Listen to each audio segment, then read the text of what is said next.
Hi, my name's Janette Boyle and I'm the Director of Professional Experience at Alpha Crucis University College.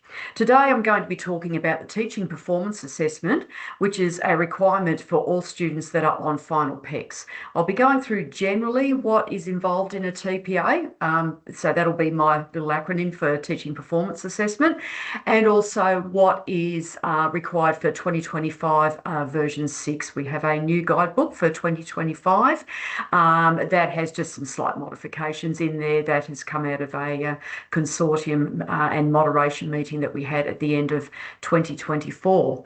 Okay, before I get started, I'm just going to share my screen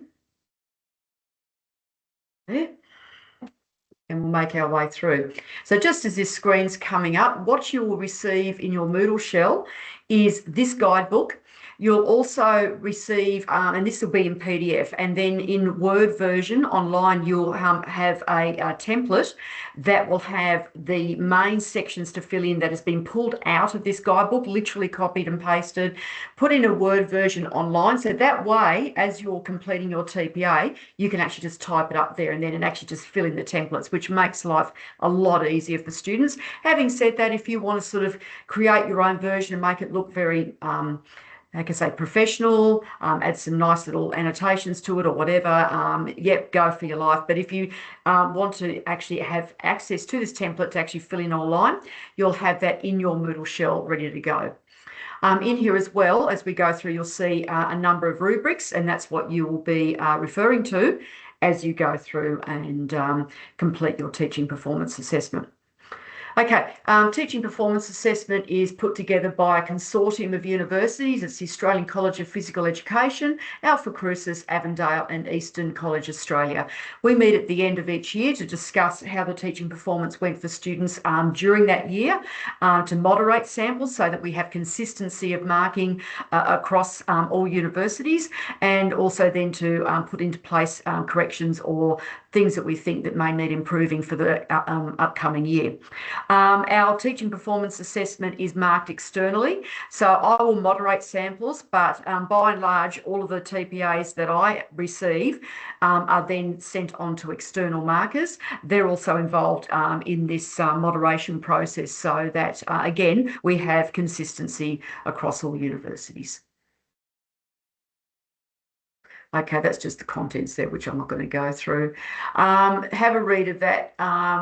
I'll just generally summarise it. I mean, basically what you need to do is obviously you need to read this, you need to become familiar with this, watch this video, come to the Q&A session, which you'll be notified by our operations manager, Jake Schultz, about times and dates for that.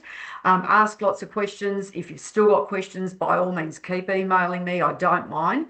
And then after you've done all that, when you go into your school, then you need to talk to your supervising teacher to discuss the things that I'll be going through with you, because some of the things that you'll be doing, you really do need the help of probably the whole school, particularly the initial bits that I'll show you. That's probably something that's more something that you might go to your school supervisor for that kind of information. And then when you're looking at lesson planning and assessing, etc., then you should be doing under the guidance of your mentor teacher. Some things directly involve your mentor teacher, like the moderation of assessing that they'll be doing with you, and also it will either be your mentor teacher or tertiary supervisor will also need to sit and actually do a lesson evaluation of one of your lessons as well. So it's very important that you run through this with them and that they are familiar with what's going on, and you definitely need to be familiar with what's going on. Again, I won't read through all those dot points, but have a read through yourself when you jump onto Moodle and have a read of it. Okay. Okay, so the final professional experience will be a time for the teacher education students to collect and collate evidence in a culminating assessment, the teaching performance assessment, to demonstrate that they are classroom ready. Okay, I'm going to stop there. So basically what this is about is it is really giving you the full experience of going into a classroom, finding out about the demographics of the classroom, realising how that's going to inform your teaching practice, and then going in and modifying the curriculum that you're about to deliver to particular students, and then delivering it, reflecting, assessing, reflecting again, moderating, reporting to parents. Okay, that's really the whole thing. So it really is like it's a little snapshot of going from virtually start of the year right through to reporting to parents, whether that be end of term one or whatever that looks like. So that's what that is. It's also to show that you have fulfilled all of the requirements of meeting the graduate teaching performance standards by AITSL, so graduate teaching standards, I should say, by AITSL. And there are 7 of those, and those 7 standards are based on the professional standards for teachers that all of us as registered teachers need to align with according to AITSL. Okay, and it doesn't matter which state in Australia that you're teaching in, those 7 professional standards for teachers come under AITSL, which means that all of us in Australia need to meet those. Okay. All right, some references there for you. Right.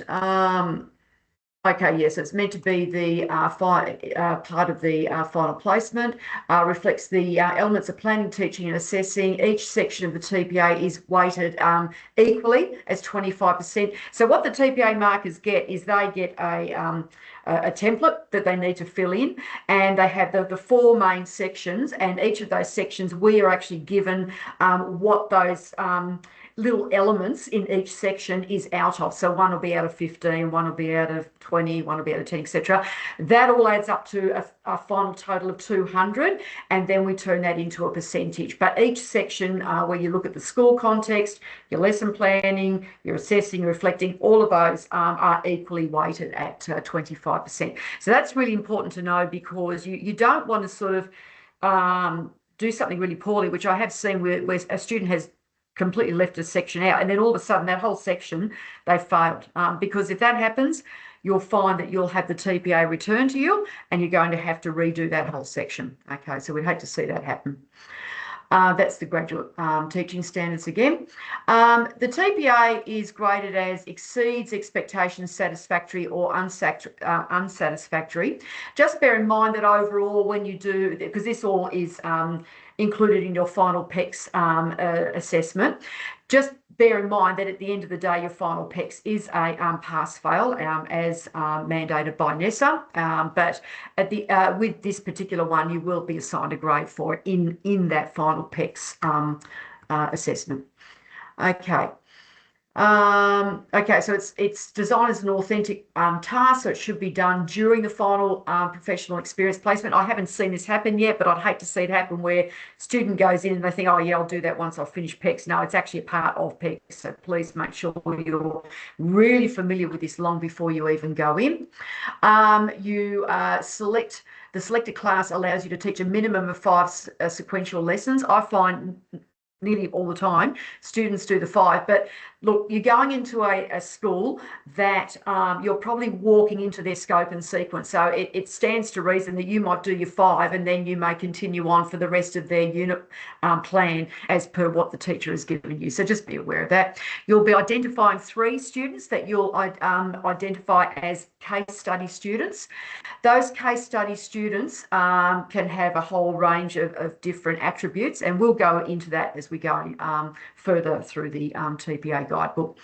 Templates must be completed in detail, and yeah, completing the task refer to graduate teaching standards, which should be, I'll just go back here,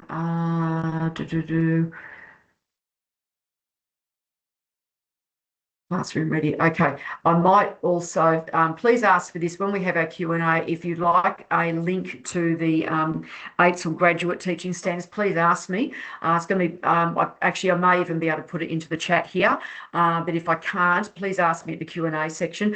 Otherwise, just go into your search engine and just type in AITSL, AITSL graduate teaching standards, and you should just see it come up anyway. You'll see a PDF version, and then you'll also see a web-based version in there. Okay. All right, your TPA. Now, I did get a lot of emails from students just previously about, marking of TPAs and things like that. Just bear in mind that the TPA markers will quite often mark them as a bulk collection. So you may find, well, it's like, well, it's been 2 weeks since I've had my I've done my PECs, or been 2 weeks since I've submitted my TPA, what's going on. It may very well be that the TPA mark is actually waiting for all of them to be collected. Don't forget that a lot of PEC students have makeup day, so your TPA may have been submitted before somebody else's. The marker's waiting for all of them to turn up, and then I'll mark them in bulk. So that may very well be the reason you're waiting for your TPA to be marked. Okay. Also, your TPA will not be marked until it's verified that you've successfully completed your final practicum placement. So the final teaching report that your school will fill in this year will very comprehensively address all 7 of the graduate teaching standards. Once we know that that you've passed, then your TPA will then be sent over to the TPA marker. And then, as I said, once they get their cohort of assessments together, then they'll start marking. Okay, I talked about the 4 sections, talked about outline. Well, I'm talking to you right now about outlined about your institution. Time frame, so the time frame stipulated by the institution, the time frame is 5 working days or 7 days after the final day PECs, whether that's your final makeup day or your final day. If you have any issues at all, please email me about whether you need extension times or whatever. In certain instances, I will be asking you to refer to the extension policy by Alpha Crucis and filling in the relevant forms there. Those forms then I take to either Cass as Director of Postgraduate Studies or Garrick as Director of Undergraduate Studies to discuss that further. If it's just a short space of time, just email me and we can discuss that further. The templates are at the back, so we'll go through the templates at the end and I'll just show them to you. And there's a checklist there that you can use. Ensure your responses use appropriate pedagogical language. I'll be talking about that a lot, so I won't go through that right now. Yeah, look, good idea to proofread. I mean, hopefully you're on final PECs. You've probably worked out by now any assignment you do is pretty good idea to have it proofread, particularly when you've typed the wrong word, but it's spelled correctly. So spell check didn't pick up on it, but it actually is a wrong word. Things like that. It's a really good idea to get a proofread. Okay, let's move on. Okay. That's your checklist and grading. So this is what the TPA markers will use. So they get one of these and just one of these and not all the other stuff. And you can see out of 10, out of 20, out of 20, blah, blah, blah, blah. That all adds up to 200. And then we convert it to a percentage, and that then gets sent back to me. And it also gets uploaded onto Moodle. So you may very well find your grade will be there before I know about it because it'll come up in Moodle. Okay, so let's get into the guts of the whole thing. So evidence of planning for learning. So we have a school context commentary, and just before I start with this, I'll just mention too that I'm going to be flicking backwards and forwards to the notes from the consortium at the end of last year, and just provide some extra annotations and notes and discussions that we had in consortium that I think may be important for you to know. Okay, so the written commentary demonstrates your knowledge and understanding of the relevant aspects of the school. So things like what are the demographics of the school? Is it a low socioeconomic area? Is it does it have a high percentage of Aboriginal and Torres Strait Islanders?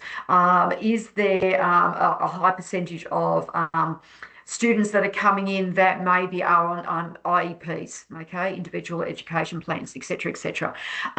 The best way to find out about the whole school commentary is to look at 2 things: My School and NAPLAN. Okay, so if you can look up My School and then NAPLAN, you'll get a really good overview of what that school is like in amongst the community that it's in, and also even Australia-wide, and how it compares with other schools Australia-wide as well. Okay, so that's the first thing that you'll be doing there. Now, this is the section that I said you may very well need to talk to the supervisor rather than the mentor teacher to get that information, or the other place too, you may be going to a place called the Education Support Unit or support learning, or whatever they call for supporting students on IEPs. That's another good resource as well for finding out school-wide where that school sits.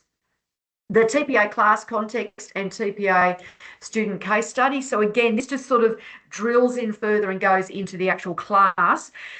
And again, you're looking at things like the breakdown of males to females, how many are on individual education plans, how many are on behavioural modification plans, how many are Aboriginal Torres Strait Islanders, how many are ESL, so English as a second language. You might have some there with that are got deafness issues, so that they've got hearing aids or they need to be sat up in front of the class, all of these kinds of things. So you're looking at those specific things. You're also looking generally at just the breakdown of students, because every so often you'll get a class that maybe has a very high needs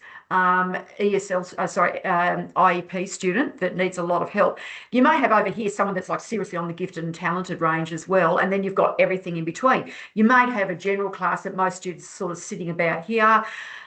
You may look at some diagnostic testing that's either been done by your education support unit or by the classroom mentor teacher or the school in general, and just having a look at some of the statistics in there. When you're putting these things into your class context and your also your school context as well, and also then going to your student case study, statistics are fantastic. So if there's any diagnostic testing that you can refer to that that basically shows or demonstrates what you're saying is correct, because remember, you're still undergraduate, even postgraduate, you haven't gone on to masters or PhD, you're still needing to back every single thing that you say up with secondary sources. Okay, so basically when you're doing this, you need to have evidence to show that, yes, this is exactly what this class looks like, this is what this school looks like, so therefore this is how this is going to inform my teaching practice, which will go down a bit further. Yeah, so we've talked about the student case study.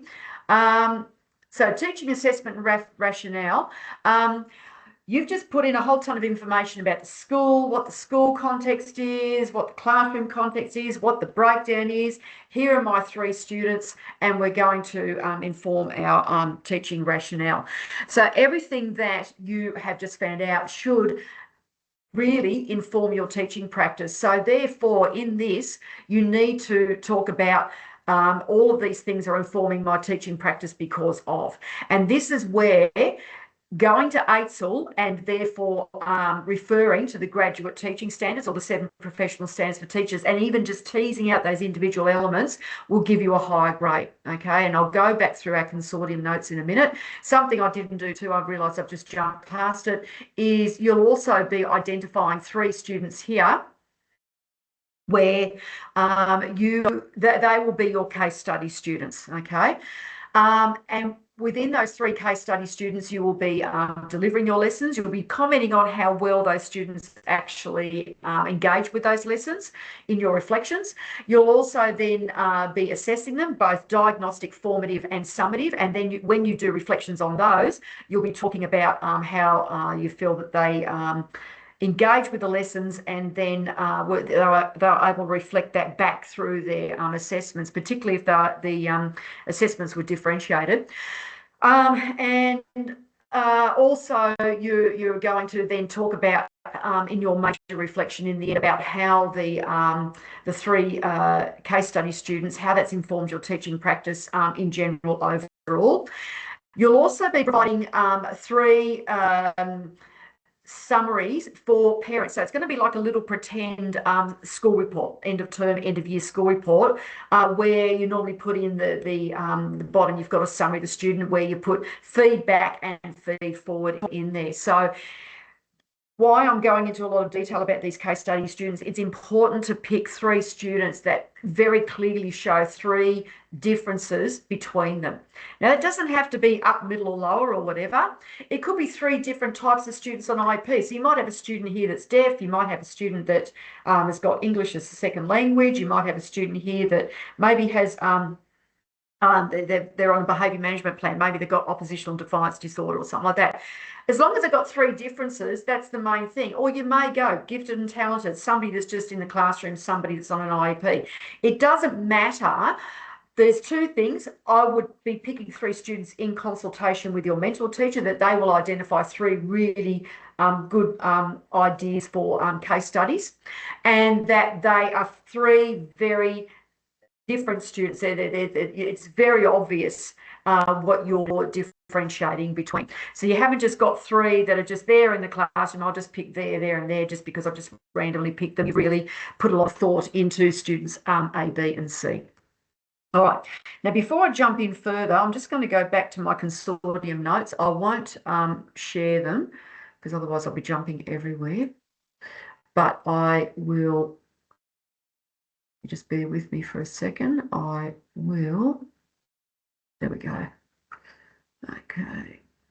All right. So I'm just going to just go through the notes of what we spoke about last year. Okay. The commentary itself, generally everyone was pretty happy. The main thing that people felt was happening a lot with particularly the class context and the student case study. The main thing is if that you're after an exceeding expectations, which I hope all of you are, that you're not just going, "I'll just pass." The ones that really needed to receive and exceeding expectations should or must have a wide range of data and evidence for each characteristic to be able to justify. Now, that's an important word there, is justify, okay? So when you go through the rubrics, you'll find exceeding expectations says justify every single time. What is justify? What I was saying before, justify is you have justified what you have described or what you're about to set in place using secondary sources. In this particular section, the secondary sources are things like NAPLAN, My School, your graduate teaching standards by AITSL. You may even want to throw in some secondary sources through good authors that you've used throughout your lectures and provide quotes or commentary on things that you've learned about in there, making sure that you used your APA referencing. But the main thing that came up in the consortium is the main form of justification at this point is really zooming into those graduate teaching standards, okay? Now it says the student must set clear and measurable academic content learning goals to get a satisfactory mark. Okay, so when you're going through and you're identifying your student, making sure that you actually are putting in their goals. You're not just going, "Oh, I'm picking little Johnny because they're this and Jenny because of that," or whatever. But then once you pick them, that you then you describe specific learning goals in there, and I'll go back into that section in a minute. Again, for the student case study students, that you, to get an exceeding expectations for the TPA, that you justify the student that would need to provide, you need to provide secondary sources and relevant data for that. For the rationale, for the rationale, they are less concerned about research evidence. They will later on, particularly when you go through your final reflection, but they're less concerned about research evidence as a secondary source. You can chuck a couple in, but that's not the real biggie as far as getting exceeding expectations going. They felt that the rationale really needed to go back to the graduate teaching standards as far as your justification for your teaching rationale. So what am I talking about when I'm talking about a teaching rationale? Basically, what I'm saying is that once you've got all of that evidence, you're then saying to yourself, how will this inform my teaching practice? Okay. There was also a discussion on the challenge to differentiate between professional knowledge and professional practice. But it was pointed out that the importance here was the identified GTSs were being assessed by each rubric.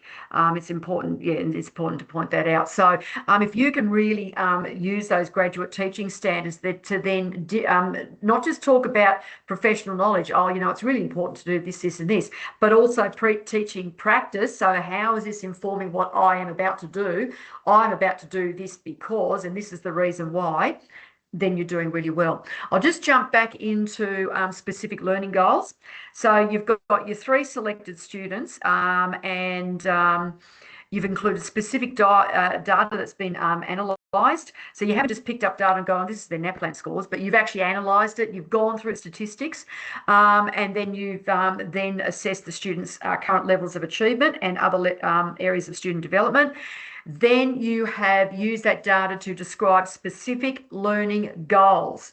So you've got your data, you've analysed your data, you've come up with your goals for your 3 students, and that is part B of your TPA context. Now, I have received emails from students going, Janette, I'm up to about like page 90, and I'm like, yep, that's right. This is massive. It's huge. Okay. So if you're like going on and on and on, know that is exactly what we expect. You will find that you'll find parts in there with a word count. So make sure you stick to those. So for example, the teaching and assessment rationale has approximately 1,200 words, whereas up here there's none. So up here where there's none, if you want to put graphs and data and pick it all apart or whatever, go for your life. But where we've got here 1,200 words, and I'll just go back here, 500 words, make sure that you're within that and you're within a decent percentage of that, usually plus or minus 10% of that. Okay. Evidence for teaching and learning. So detailed lesson plans for each of the 5 lessons in the TPA learning and teaching sequence. You will find in your Moodle shell, as an educational faculty, we have worked to improve the lesson plans this year that you will have used in your PECS units up until now. Please download and use those in your classes. You'll notice in there that we've really deliberately put in there a section for differentiation, because the thing that I noticed last year going into a number of your classes as a tertiary supervisor is that the lesson plans were very, very poor when it came to differentiation for nearly everybody. So we've made sure that's very specific in there.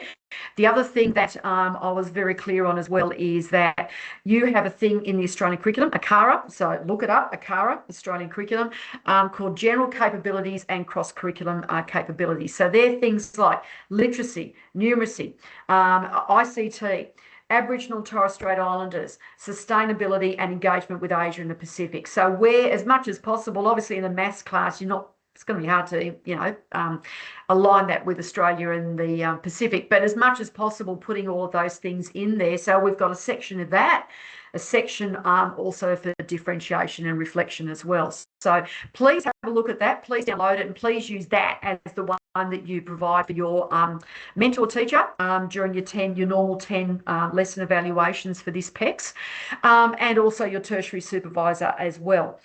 You will also notice in here that the consortium has also reflected that in the TPA lesson that you'll be providing for your lesson evaluation.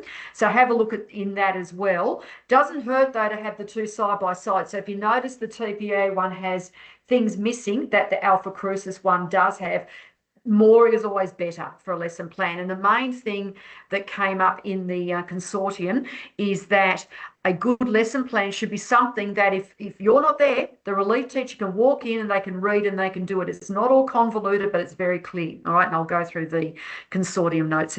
Okay. So you're going to provide detailed lesson plans for each of the 5 lessons in the TPA learning and teaching sequence. So you should still provide that for the marker to read and to assess, okay?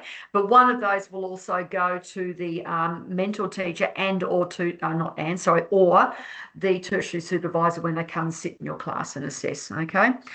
They're to be completed for each of the lessons in learning and teaching. They're to be completed in the space provided, which I'll show you the template after, and used as evidence to support your reflection and evaluation. So when you're reflecting for each lesson, refer back to the things that you put into your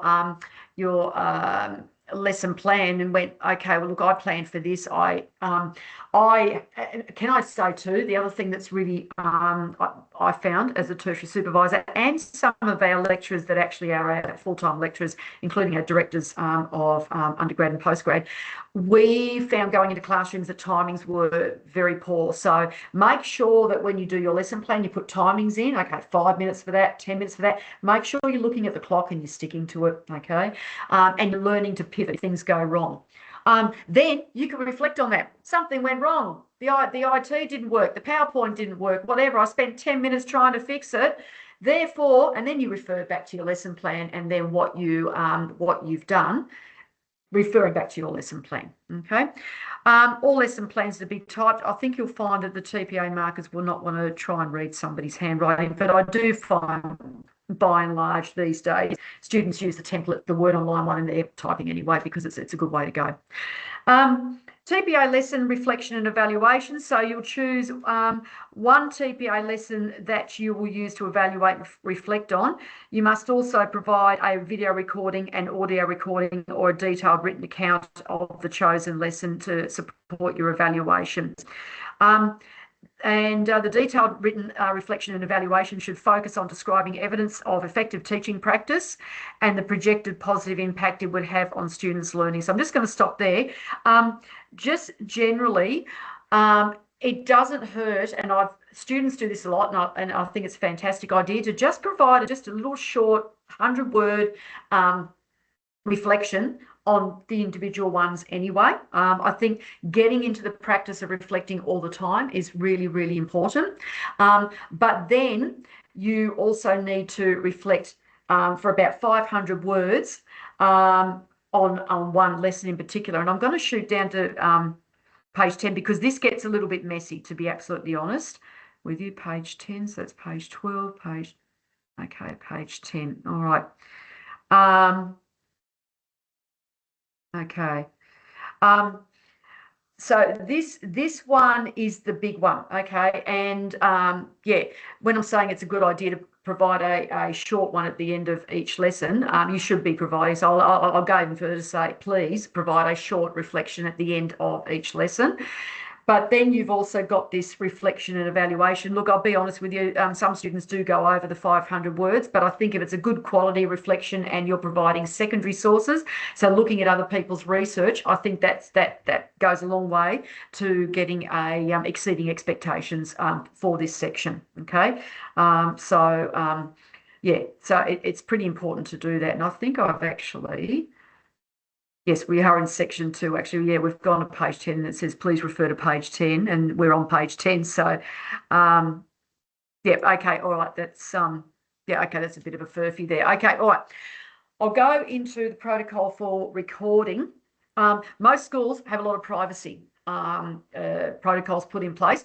So recording with a phone camera or whatever, particularly on your phone, is really, it's just bad. It's not on. And as time's going on, it's just becoming nigh on impossible.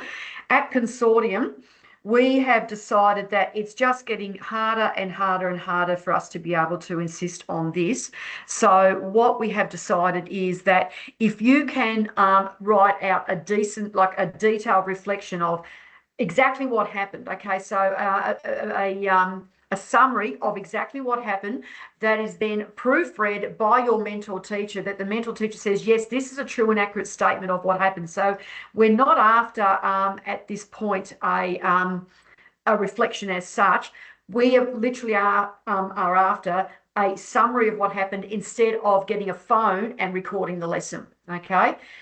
Audio recording may be better, but talk to the school supervisor. Generally, they'll want you to send out a permission letter to parents, and it does get messy. But if you can do that and are happy for that, get your phone, and I would just do audio. I wouldn't go visual, really, and particularly if it's just, maybe it's just focused on you.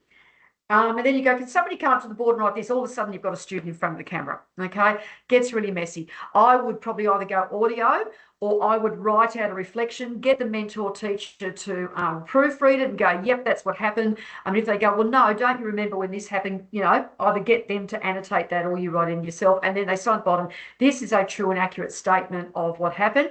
Once you've provided that, then you provide the 500 words that we've got written here. Choose one TPA lesson. So this is the one that you're doing your major reflection on.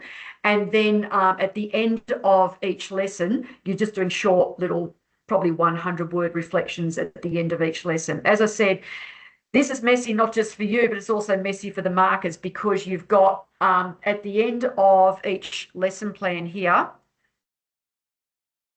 down here, you've got just a short reflection that you'll do.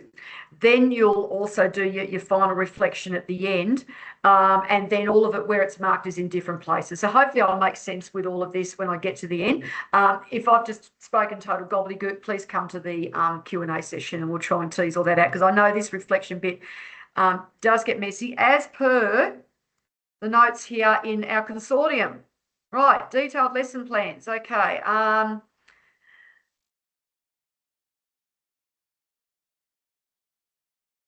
Okay, so in the consortium, it talked about what I just spoke about. The key areas were missing, for example, differentiation, and particularly things like timings and things like referring to the ACARA, the cross-curricular capabilities, and the ICT, numeracy and literacy, all of those sorts of things. And yeah, and also they talked about the fact that it should be succinct, so that a teacher can just pick it up and just teach straight from it. Yeah, talked about adjustments, etc., etc. Yeah, so we've got all of that now. They said in reflection and evaluation, the majority of students were using audio evidence. Given the complexities of using video and the associated privacy issues, the use of a detailed recount was raised. And it said that there could be, basically it said that we can put that in there, and that we could then have a signed, a signed statement by the mentor teacher saying that that was correct.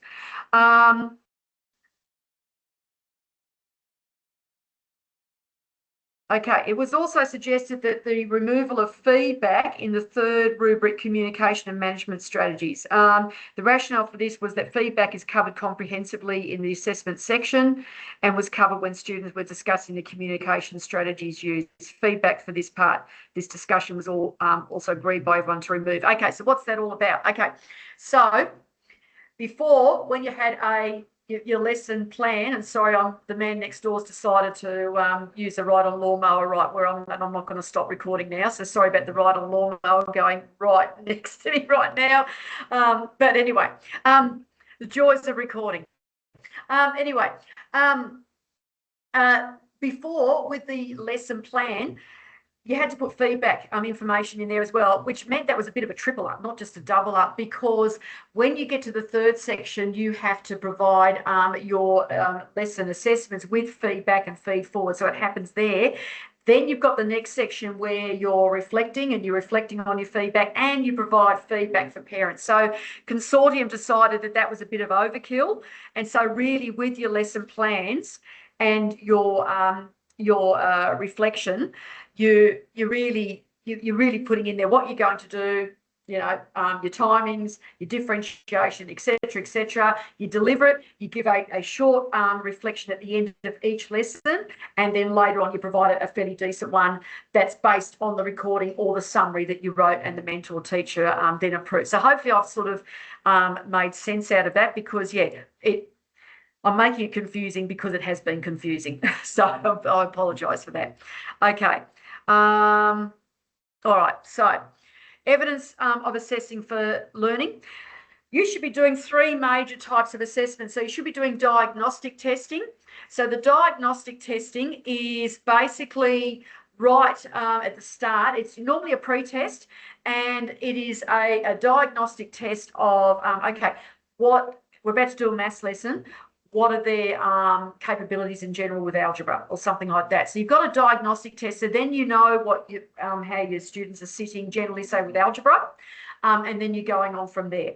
Then you've got some formative testing that you do along the way, which you can provide feedback and feed forward, and I'll talk about feed forward later.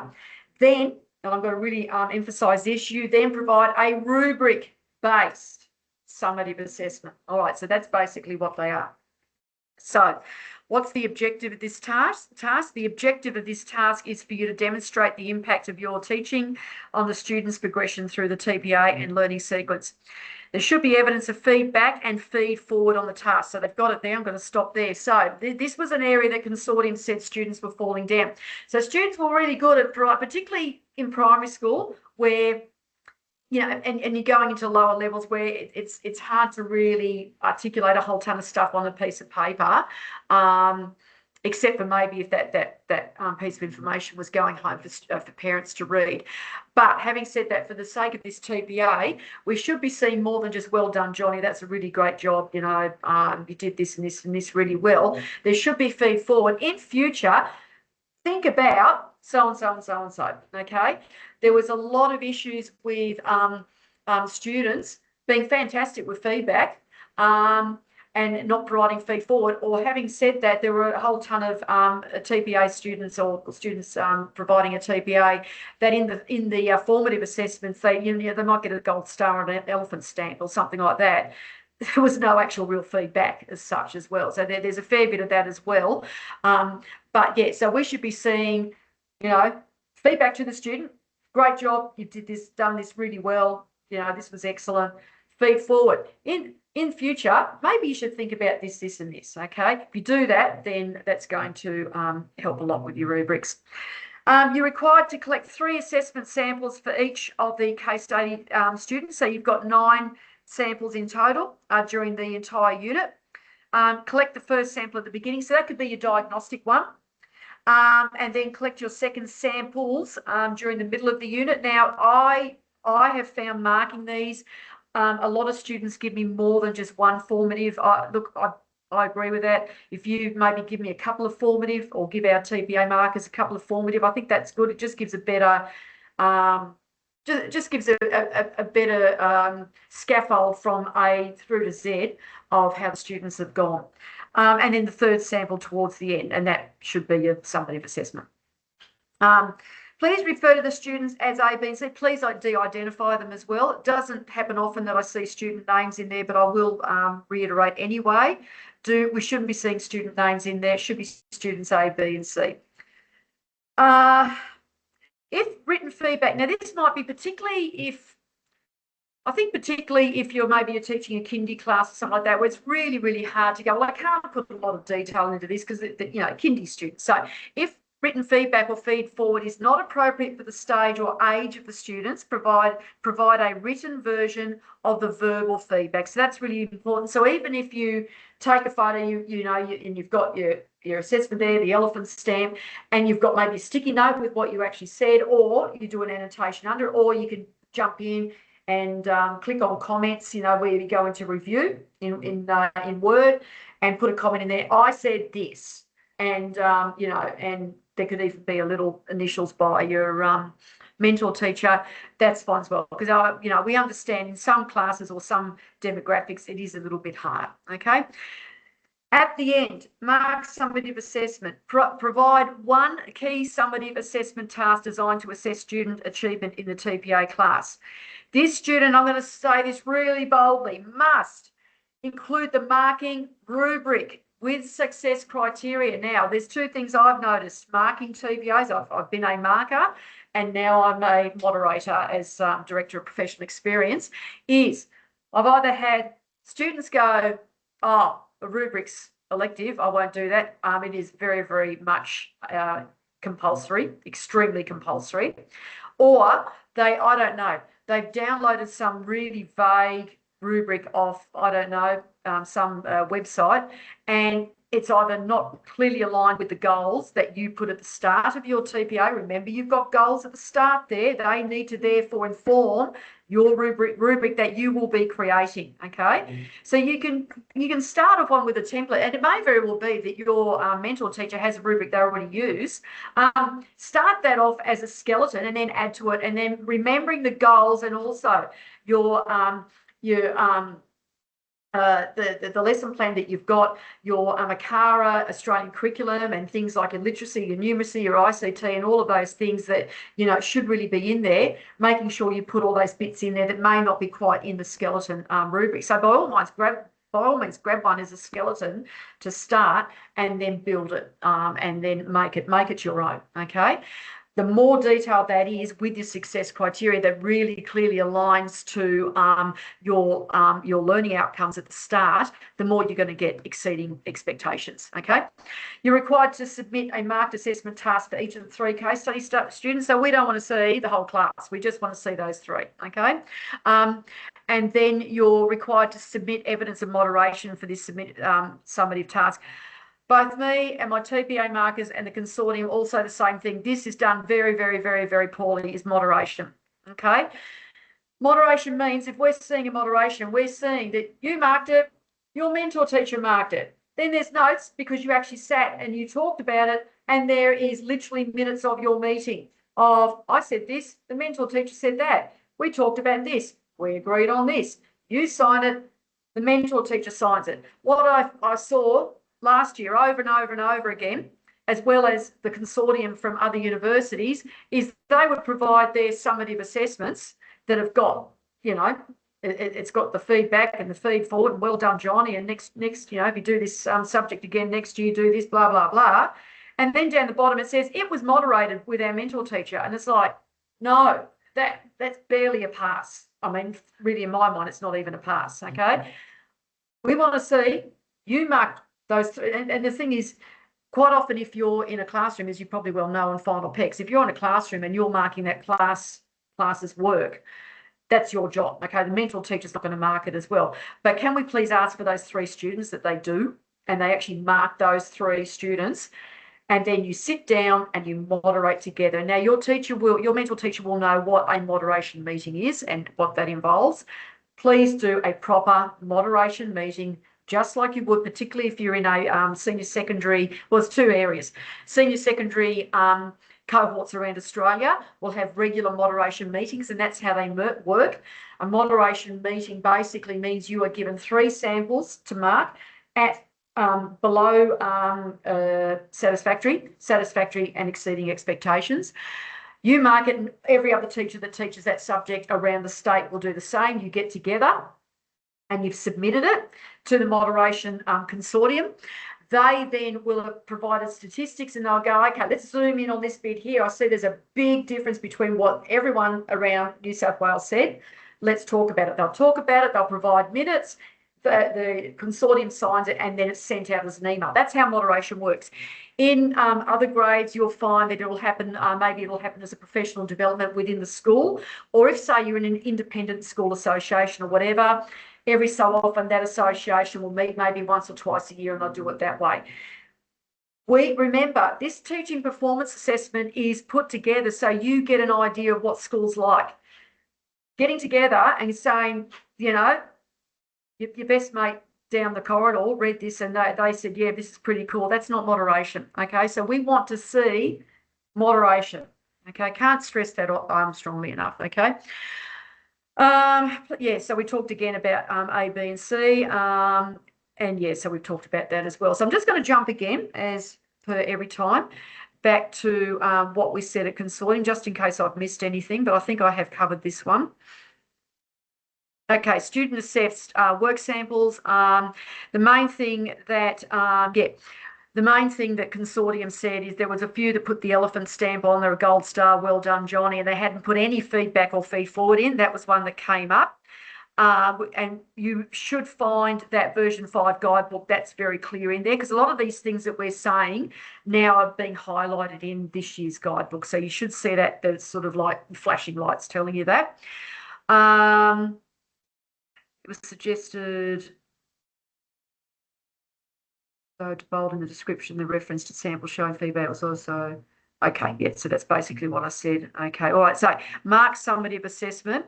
There was a discussion on clarifying students could use an assessment task.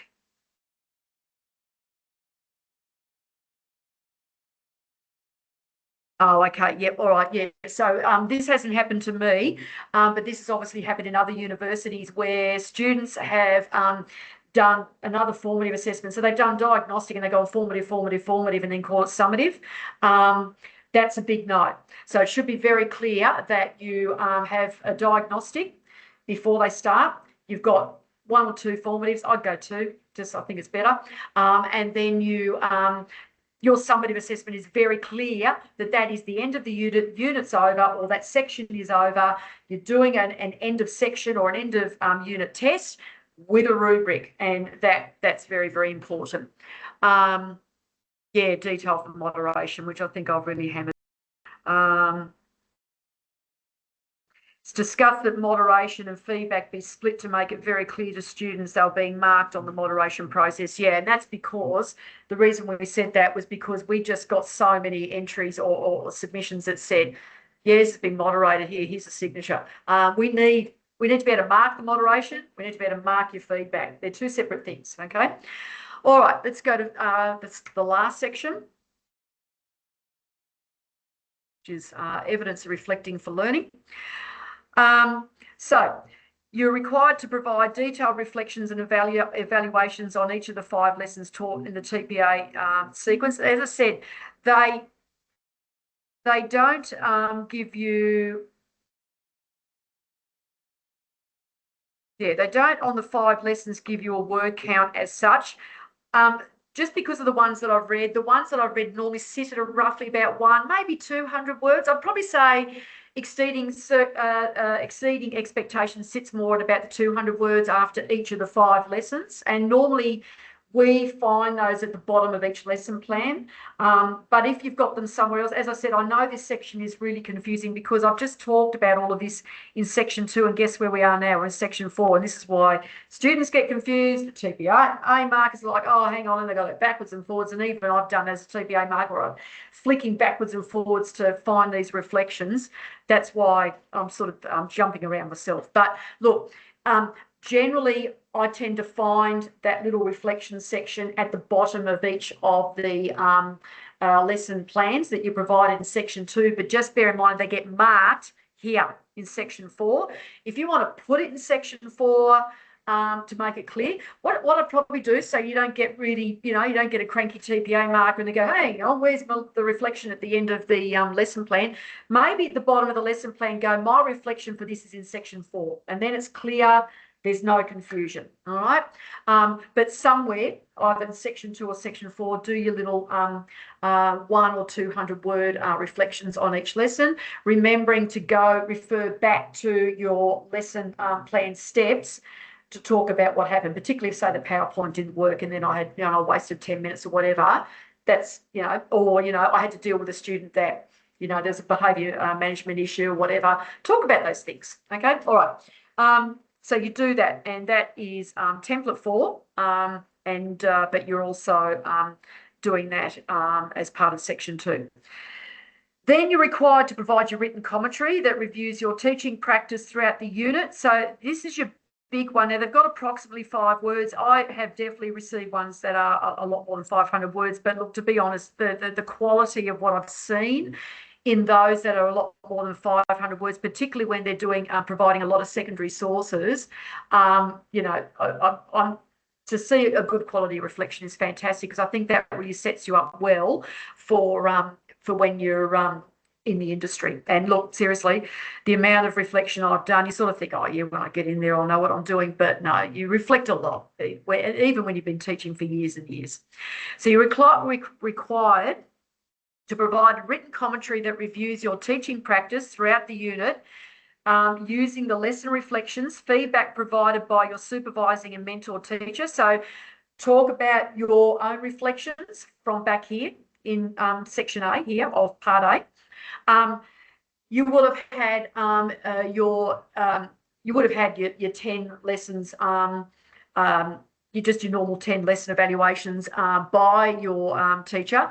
Talk about those in general, about what your mentor teacher's been saying generally, but definitely that lesson evaluation. Remember, out of those 5, you need one specific one for a TPA lesson. And I remember last year as a tertiary supervisor going in, and the final PEC student would say to me very clearly, this is my TPA lesson for you to reflect.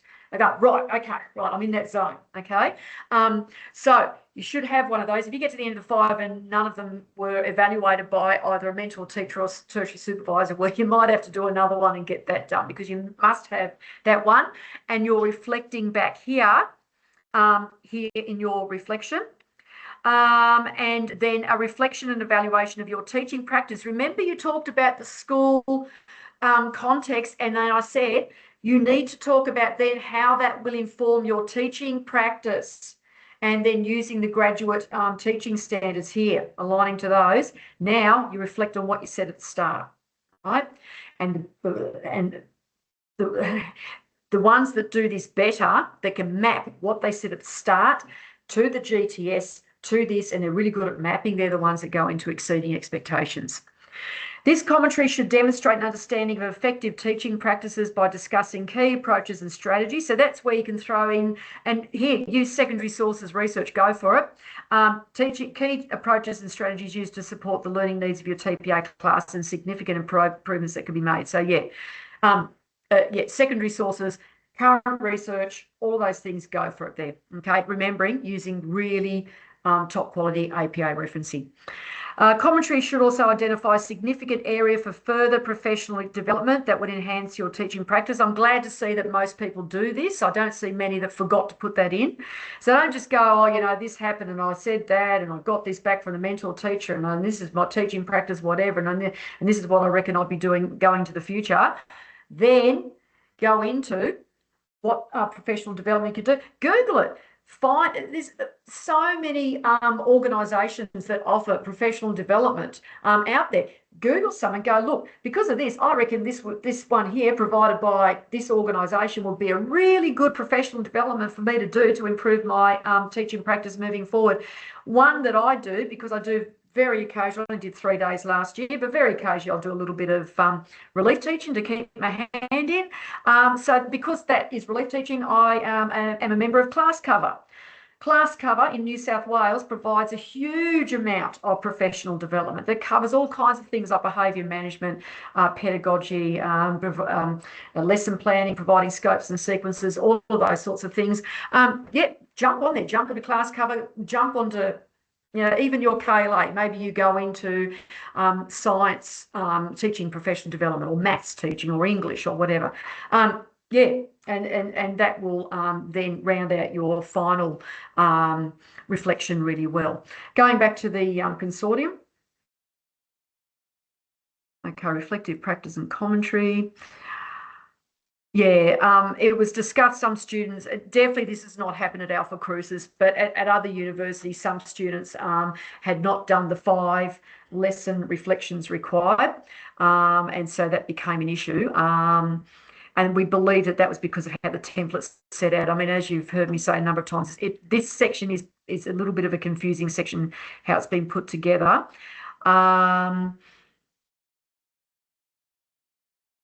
Yeah, so basically what they've done, you can, as I said, you can put your reflections at the bottom of each lesson plan, but when we go through the templates, you'll now see those little 5 lesson things in template 8 to make it easier.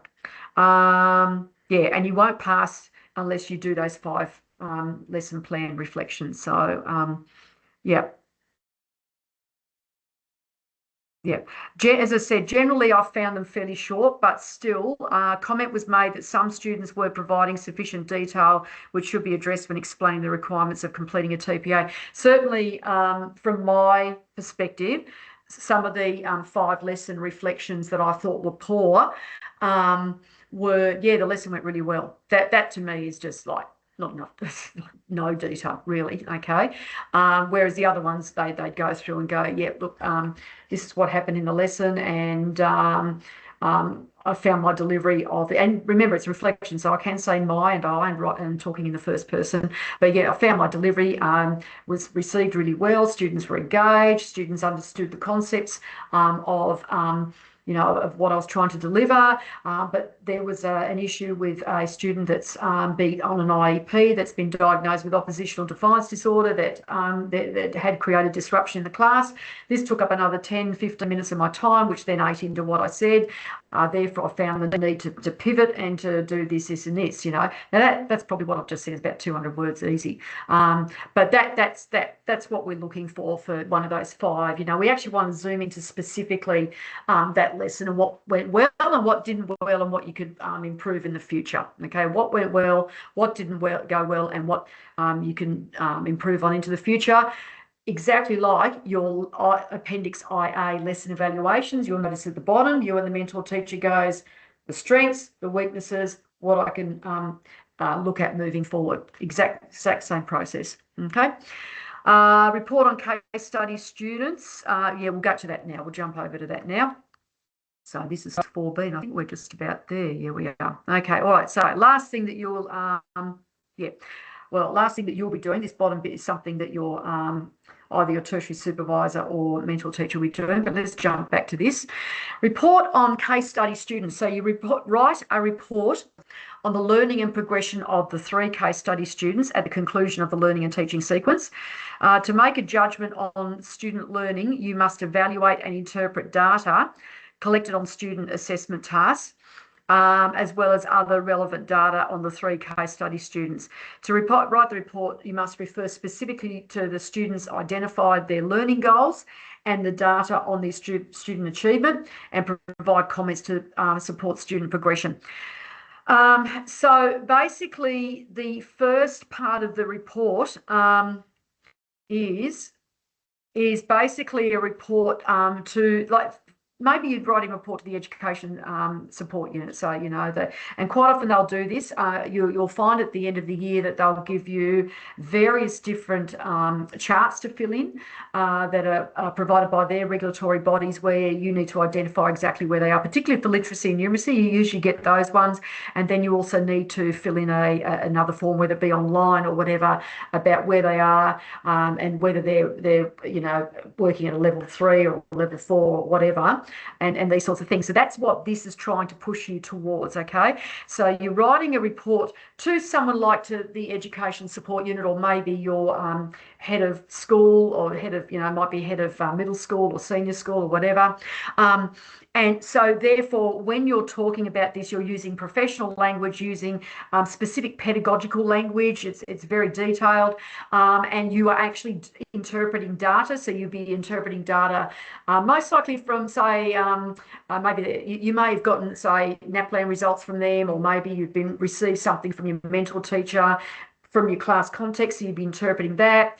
Your diagnostic test, your formative test, your summative test, and you're going through all of that from go all the way through to Y, A to Z, and looking at other data, as I said, like NAPLAN, etc., that zoom straight in on your 3 case study students. And from there, you would write a report about where they were at when you came in, how they progressed, what they did, and, you know, and how they've achieved towards the end of your unit. Okay.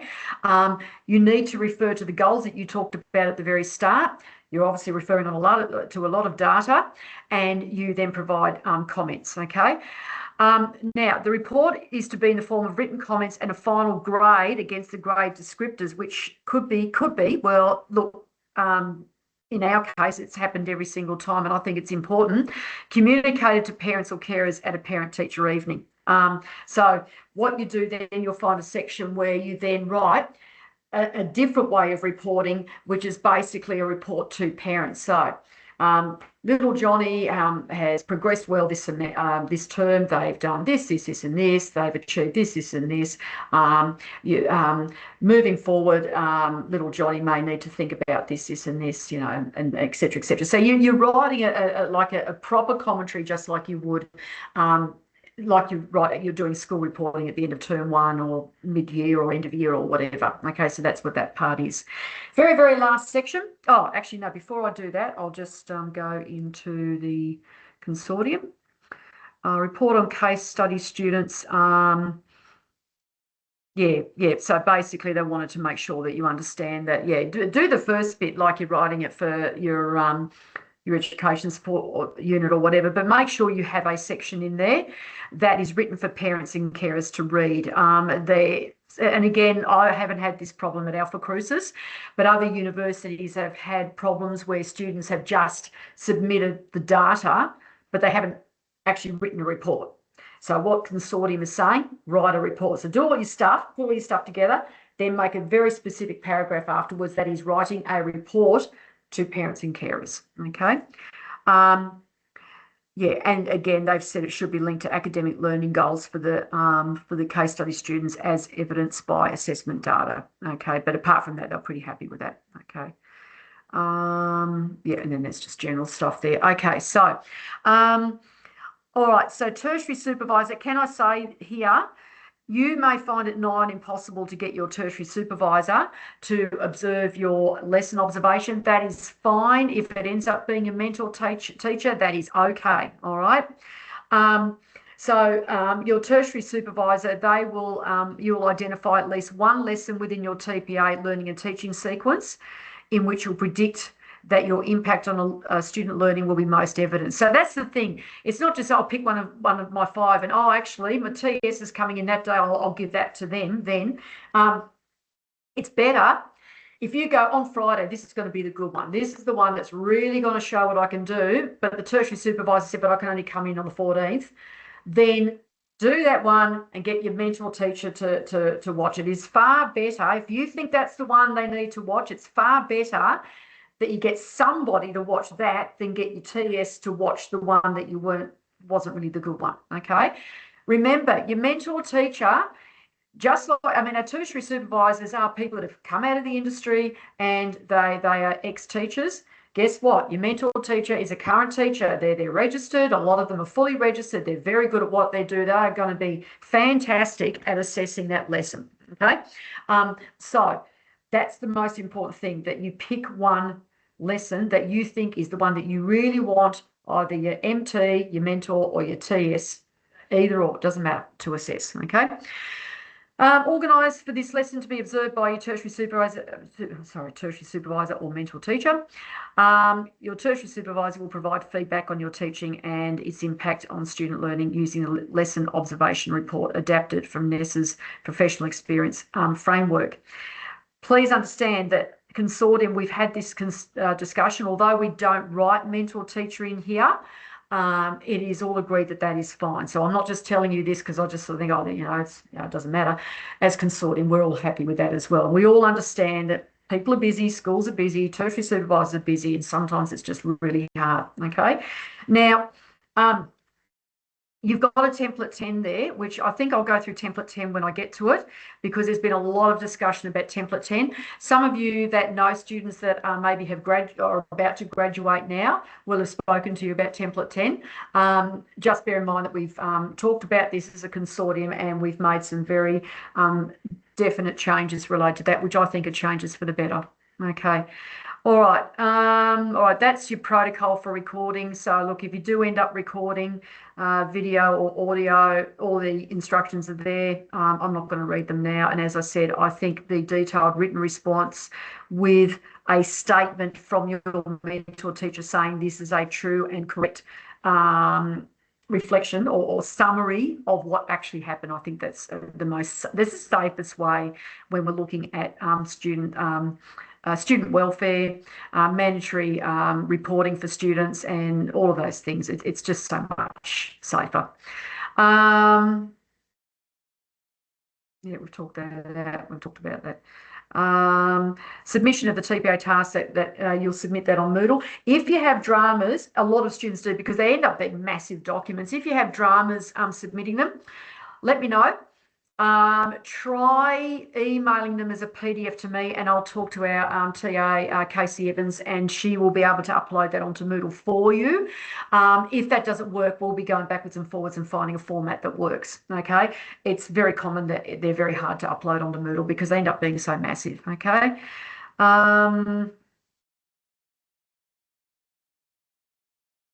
Yeah, make sure that all task requirements have been met. Just know that if you fail a section, you will be redoing that section. You mightn't do well on a tiny bit, so maybe I don't know, I won't give an example because you probably go, well, then Janette said that didn't matter, but you might do a tiny thing that brought you down, but you still passed the overall section. That's fine. But if you fail an overall section, I will be contacting you, okay? And you'll see the grade reflected on Moodle as well. It says must be submitted no later than 1 week after the final completion of a final placement or as advised by your institution. So as I said, we have also got 1 week. I realise these are massive, massive documents, so please be in contact with me. But if you start giving me all kinds of you know, backwards and forwards, and you want extensions and, you know, big extensions or whatever, that's when I'll be going to the Alpha Crucis extension policy, and then that will then go through either Cass or Garrick.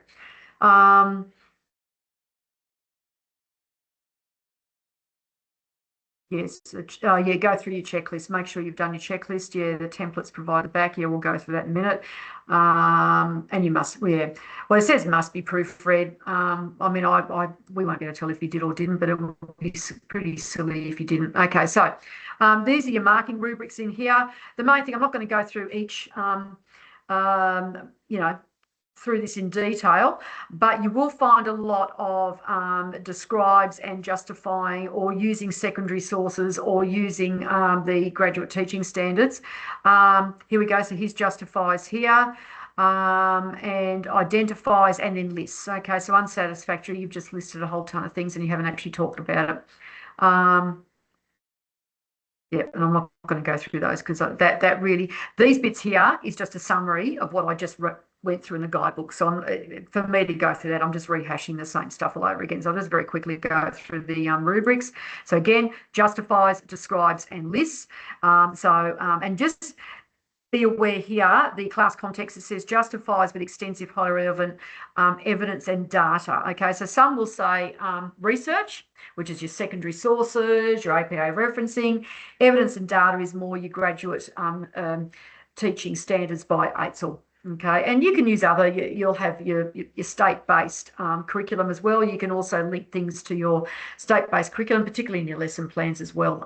Yeah, so all your outcomes, you might be also justifying using the outcomes that you've described as well. Describe says you've talked about it, but it wasn't extensive. Okay, and the list is you just put a whole ton of stuff on there and you didn't really go into detail. Identifies 3 case study students, highly appropriate data. This one says you've got data, but it was not, there wasn't a big range and it wasn't exactly appropriate. And this is you've selected 3 case study students, but you didn't actually put any data in there at all. Okay. Can I say in general, I used to say this to my pre-tertiary students over and over and over again, and sometimes it sunk in and sometimes it didn't. When you're writing this assignment, please have this rubric right next to you. You know, and keep writing your assignment with the rubric there, because this is what the TPA markers are actually reading when they're marking your assignment. So here, this is your rationale, I think. Yep, this is the rationale. Here, you've got highly appropriate pedagogical language. So the ones that are very, very good at providing excellent pedagogical language are the ones that are going to be exceeding expectations. The ones that can talk about what they're going to do really well is still going to pass. The ones that have really not spoken about how this is going to inform their teaching practice much at all, is just, oh, yeah, I'm going to go in, I'm going to teach art or something, will not receive a satisfactory. And again, we talked about this before, talking about professional knowledge, that how this is going to, how this informs the knowledge that you have about the classroom, but then also how this is going to inform your teaching practice, very 2 specific things, okay? And again, good pedagogical language here, and also GTS links, okay? So graduate teaching standards links right throughout. And then obviously the better the GTS links and the better that you can map that and use pedagogical language, the better you're going to do, all right? All right, so we'll go into lesson planning. Cohesive, logically sequenced, so i.e. a relief teacher can come in, read it, know exactly what you're doing, follow it well, okay? Describes in detail the curriculum content, closely aligned to the aligned learning intentions and goals. That's your goals at the start, concepts and skills, substance and structure of the relevant syllabus. So are you on the Australian curriculum? Which school I was at in Tasmania, that's what we align to. In New South Wales, you're most likely teaching to the New South Wales curriculum, etc., etc. Okay, making sure that you are aligning to those, and you actually put the codes in as well. Okay, if I'm aligning to, say, the Australian curriculum, I'm putting the ACARA numbers in. Okay, I'm not just going, I'm going to teach, I don't know, some of the content of science related to grade 8 geology, okay? I'm actually putting in the codes in there related to the ACARA numbers, okay? And New South Wales curriculum, you've got codes related to that, Victorian curriculum, etc., okay? All right, going into here, learning and teaching strategies. So you've got a range of significant learning and teaching strategies that would enhance their knowledge. And then we're putting in here, this is why I've got in our lesson plans here, cross-curriculum capabilities and general capabilities, because that's your literacy, numeracy, ICT. But also, as I said, put in where applicable, Aboriginal and Torres Strait Islanders, Asia and the Pacific, and also sustainability, if it's applicable and slots in well. Don't put like a wedge in there, like a jigsaw puzzle piece that doesn't fit. And so, yeah, so you've got a range of significant learning and teaching strategies here. Now you've got appropriate learning and teaching strategies with your timings. Don't forget your timings. And also, it's really good to put in there if time allows, because then you can see, oh, this person's planning to pivot. Okay. And then here, it contains teaching and strategies and resources that will poorly explain. So I can't walk in and follow this. There was no general capabilities, there was no differentiation, there was no ICT, numeracy, etc. That's when you're going into the unsatisfactory. Okay. And down here, talking about differentiation, that rubric is differentiate. So if you don't differentiate, guess what you get for this? 0. All right. Make sure you do it. Make sure you do it well. And you have detailed and significant adjustments for each of the case study students. And look, I would also, if it was me, I would also go and look, also, I'm going to be doing this, this, and this, because apart from the case study students, I've got all these students over there that are also on IEPs.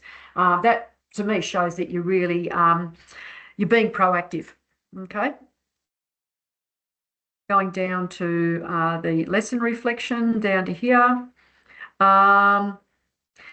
Justifies, so a good one justifies the key learning and teaching decisions made. So again, justifies, describes, but describes with no evidence. Okay, so justifying is that you're talking about your key learning and your learning and teaching decisions that you made when you made your plan together, and the modifications, and then your reflection was detailed, which was similar to what the example that I spoke about before. Satisfactory, you've got a reflection there, and it basically goes through your lesson plan and what you did and whatever, and it's basically addressed. It's just not amazing. Okay. And then unsatisfactory is either you didn't do one, or you did and you went, yeah, class went really well, kids were great. That's definitely unsatisfactory. Okay. Communication and management strategies. So that is in amongst your reflection. So yeah, so when you're going in there, as when I talked about, when I gave you my little example one, and I said, I went in there, students really engaged well with what I delivered. They all appeared to be able to understand what I'd spoken about, as evidenced by when I went around the classroom, etc., etc. So this is where this is it's talking about this, but then I talked about the student over there that was oppositional defiance, and then I had to do this, and it took up 10 minutes or less. So that's that. All right. So that's what the TPA markers will mark there. Again, we've got justifies, describes, outlines. Okay. So justifies, you're going back to a secondary source. Your secondary source is going back to what you said in your lesson plan. Okay. And I said in here it's going to do this, and that was why, and this is what happened. Okay, always remember what justifies, describes, and lists or outlines means. Okay, all right. Third section, diagnostic and formative assessment samples. So first of all, what did you provide? And for exceeding expectations, they're highly appropriate from beginning, middle, and end. And that's why I think having diagnostic at the start rather than just a whole ton of formative ones is really good. So you've got a good diagnostic one, and I can see then as a marker, okay, you've seen how what you've got is going to inform your teaching practice. And then to the end, okay, provides strong evidence of an understanding of assessment strategies to assess student learning and curriculum content. Okay, the satisfactory is they're appropriate from beginning, middle, and end. So maybe you provided me with 3 formative plus a summative or whatever. So it's pretty good, but it could have been better. Okay, but you've passed. Okay, and then unsatisfactory provides work samples that do not clearly demonstrate student progression. Yeah, so you've just thrown in some assessment things, and I've seen this amazingly. You'd sort of think that everyone's understands what progression is, but I have actually seen submissions where it's like, well, I can't see any flow here. You should see a beginning, working towards, and then summative at the end at what you're assessing. Provides feedback and feed forward that is appropriately and closely aligned to the learning intentions and goals. We've talked about that. We talked about what feedback and feed forward is. I'm not going to go into that again, but the main words here is you've got generic. So you'll still pass here if you do feedback and feed forward, but this is more generic and it's talking about what they did and what they should do better. But here it's very specific and it's detailed. Okay. Again, it's going to be hard if you've got kindy students. So do your little commentary of what you said and sign it. I'd probably get the mentor teacher to sign it, and you could either put as a sticky note, put it on, take a photo, or you could type it out, or you could put it in here, whatever. And here, notice here, it says limited feedback with no guidance towards future learning, no feed forward. So if you don't do feed forward, you fail that section. Okay. Summative assessment. This is the important one, that if you don't do this well, you will fail this. Okay, so designs a highly appropriate summative assessment that clearly assesses the learning against the goals. The rubric. Okay, so if you don't provide a rubric, which I have seen, you won't pass. All right, so if you've got a really good rubric that you, as I said, you got the skeleton one, you made it your own, you looked at your goals at the start of the TPA, you put it in, you made sure all that was in there, looked at your lesson plans, etc., made sure that was all included, then you're going into exceeding expectations. Satisfactory is you've got a rubric that is, it's got the success criteria, it aligns with the task description and shows some differentiation, etc. And it obviously matches what you've assessed. You're definitely going to pass, but the more that it actually aligns also with your learning goals and your intentions and the curriculum, the actual curriculum that you're addressing, the more you're going to go into exceeding expectations. Here, unsatisfactory designs a summative assessment that shows minimal or no alignment to identified learning goals. And it's still got rubric in here, and you can still fail with a rubric. So guess what happens if you don't have a rubric? You get a 0. Okay. Rubric success criteria and descriptors do not clearly define achievement level. So please, the first thing is please supply a rubric, because I have seen it before submitted without a rubric, and make sure that it actually matches what you're doing at the very minimum. Okay. Your moderation, again, now I'm going to read this because this again has been so poor. Provides detailed evidence of appropriate assessment moderation, including purpose and process to ensure consistent comparable judgments. We can't see if you've got consistent and comparable judgments if you've just put a sentence in there saying this was moderated and your mentor teacher signed it. That doesn't tell us anything, okay? So this is detailed evidence where we can see you've marked yours, they've marked theirs. You can see you've annotated theirs, the other one's annotated yours, the meeting minutes and all that. That's exceeding expectations, okay? Satisfactory is provide evidence of assessment moderation, including the purpose and process undertaken to ensure consistent and comparable judgment. So again, if you just said this was moderated and it was signed, you've got no, including the purpose and process. Well, for me, I'm going into the unsatisfactory. Here, it's got no evidence provided that moderation was conducted. To be honest, if you've just said this was moderated and it was signed, that to me, that I'm not particularly happy with that at all, and neither will be my moderators either. Make sure that we can see that it was moderated and we can see why you did it and what the process was and what you said. So even if you don't upload your specific forms that you marked, at least do this, and we can see you moderated, what the purpose was, what the process was, what you said, what you agreed on at the end, then sign that. That will at least be a pass. If you can do more, great. Okay, all right. Feedback. Provides detailed and accurate feedback and feed forward, provides accurate feedback and feed forward. And I'm just going to go back here. Okay, so that's in general for your just in general for your assessments for formative and your summative assessment. Okay, down here, so we're getting to the final bits. Lesson reflections. So this is your 5 lesson reflections. So your 5 planned reflections are detailed and describe the key approaches and strategies that we use effectively to engage and support the learning needs of the TPA class. Justify a range of additional approaches and strategies that would have enhanced the learning for students. So yeah, so if you want to write a really, really top quality one, you'll write really good reflections at the end. As I said, they don't have to be 500 words. That's for later, okay? But they're still pretty good, and describes clearly what happened, what went well, what didn't go well, what you do going into the future, and that is basically your approaches to strategies. And for exceeding expectations, it's enhancing the learning experience of the students going into the future.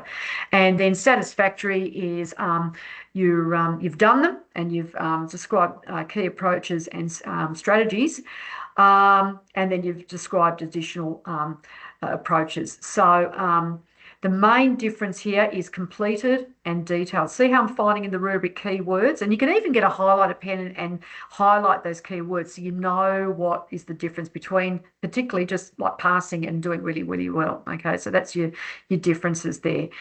Here, as we said, that's like, yeah, class went well, kids were great. Or just, yeah, oh yeah, I did this today, I did mathletics, something like that. Okay. Your rubric for your commentary. So this is your big reflection at the end, and that's based on either your recording or your video or your summary of the lesson, okay? And that's also based on the lesson evaluation as well, okay?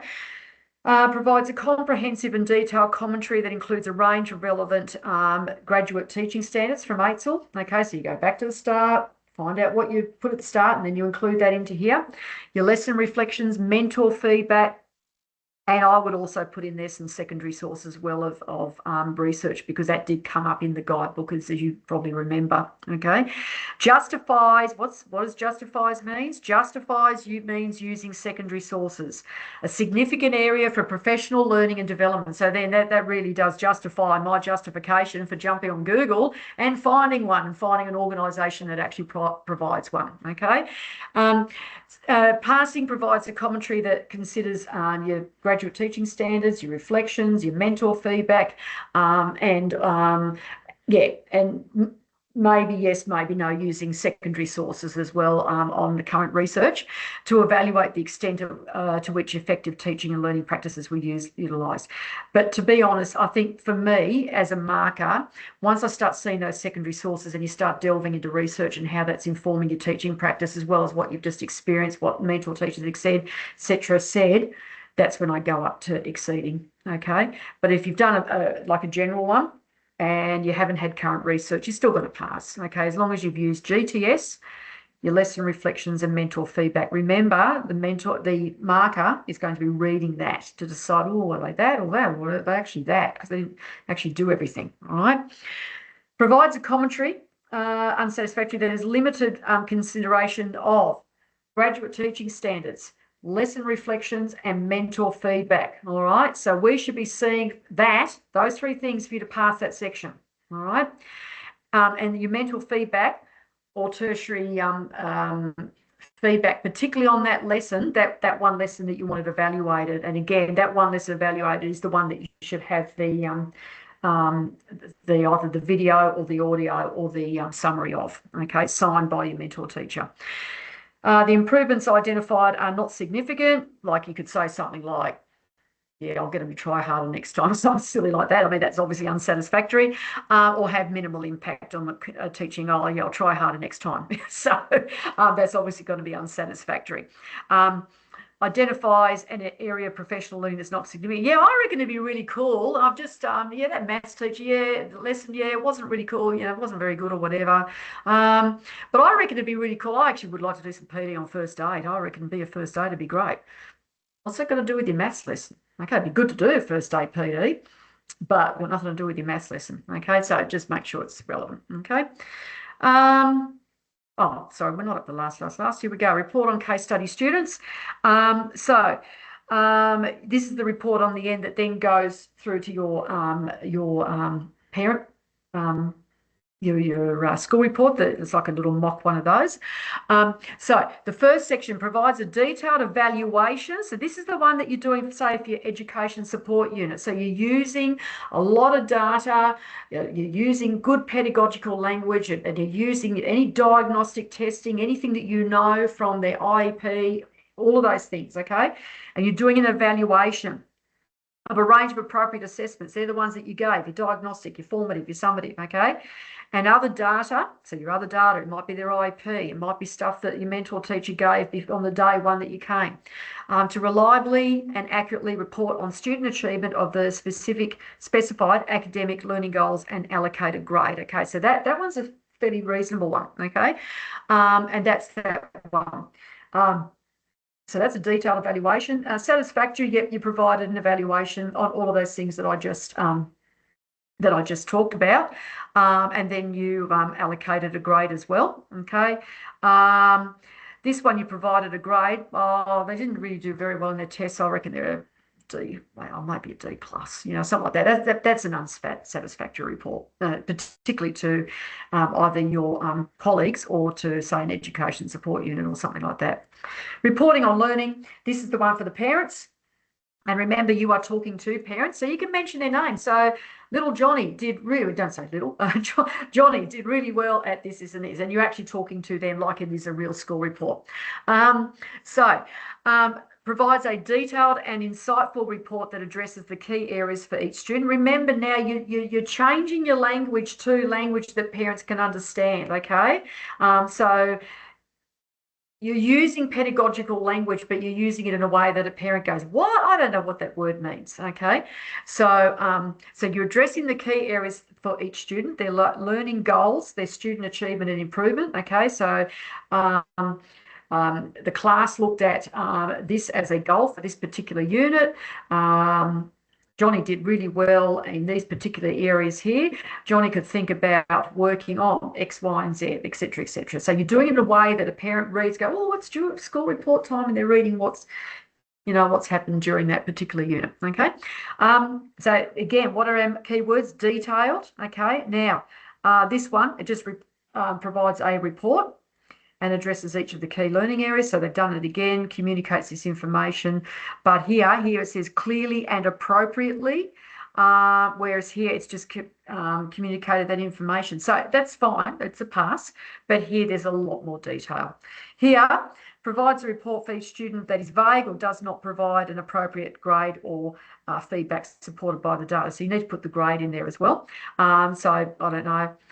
Johnny didn't do very well in this unit, needs to try harder next time. So hopefully none of us would ever do that, but yeah, that's something that's very vague and doesn't really tell them anything at all.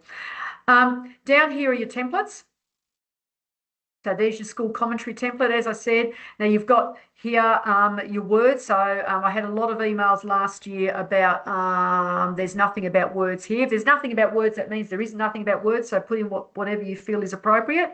But if there's words, try and stick to the words plus or minus your 10% for there. So there's your school commentary for 500 words. And also double check it back in the guidebook at the start with your 500 words, particularly if you're unsure. Okay, so that's that one there. I might just move this across here. This is the TPA class context and the case study. So, and again, all this stuff here, I'm not going to read this again because literally that's pretty much a copy and paste of what I went through in the guidebook at the start. Okay, just reminding you of what you need to do in case you don't have to wade back through the guidebook again. But again, it doesn't hurt to reread it, and definitely it does not hurt. And I would actually very, very, very strongly recommend that you're doing this with the rubric right there. Okay, get your pages on split screen and do that. Okay, all right, so that's your class context there that you put in. Let me go back through school program. Oh yeah, school programs. I might just talk about that. Context, we've talked about that. Policies and processes, behaviour management policy, bullying policy, all that kind of thing. Programs, have they got like chess club? Have they got, are they involved in I don't know, maybe they're the local footy stars and they're involved in this big footy program around the town or whatever, okay, that sort of thing goes in there. Or maybe they've got an after school homework group, that sort of thing. Key considerations, this information, so how this informs your teaching and learning, we've talked about that, okay. The class context, so Aboriginal, Torres Strait Islanders, male to female, et cetera, all that stuff. The class template. Now this is slightly different, which looks really, really good. Comment on the social, physical and intellectual development on your 3 students. So therefore you've got students A, B and C. fill in their gender, birth age, first language, all of that stuff. Okay, so this is a new one that's come in from last year. It looks actually really, really good. There's your collected data. And as you can see, there's a lot of places that you can find data on students A, B, and C. Your first protocol is going to be a mentor teacher. If you've got a student on an IEP, I would be talking to the education support unit.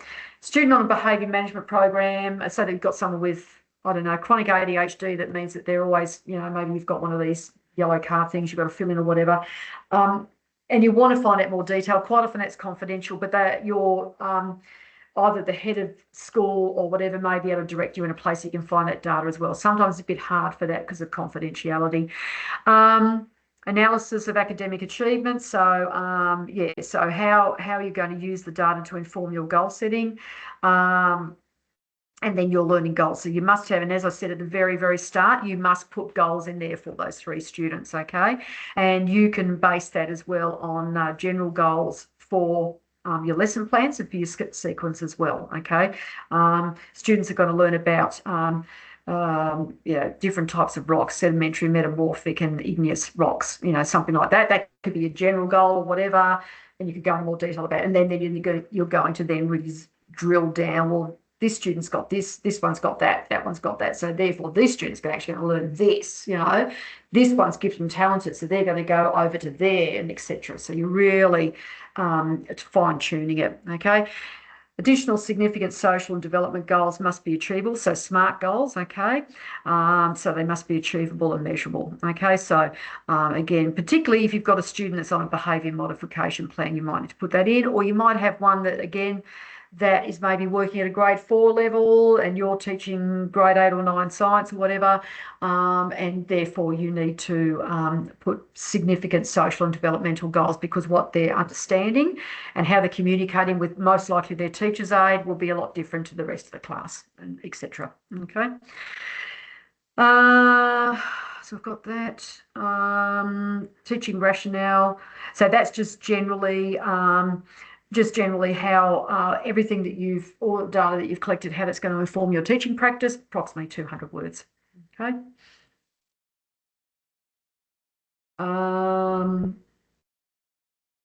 Your syllabus links. Okay. Yeah. So again, this is something new from the consortium, which is fantastic. So you've got your 5 lessons, then you can link to your syllabus. So as I said, in where I worked in Tasmania, we link straight to Australian curriculum. Other places might go New South Wales curriculum, whatever. You may even you may have particular syllabus links for your school. You will want to put those in there as well, your concepts and your strategies in there. And then explain how the content's been organised into effective learning and teaching sequence, approximately 500 words. And notice how as well here they've got GTS 221. So go on to ATEL. Again, remind me at the Q&A if you can't find it, if you've got issues, or email me after this and I can send you the link as well. But look this up, GTS 221. And find out what it says, okay? And then talk about that related to that, because again, what consortium said is the ones that do well are the ones that very clearly are aligning with the ATEL graduate teaching standards. Okay. All right.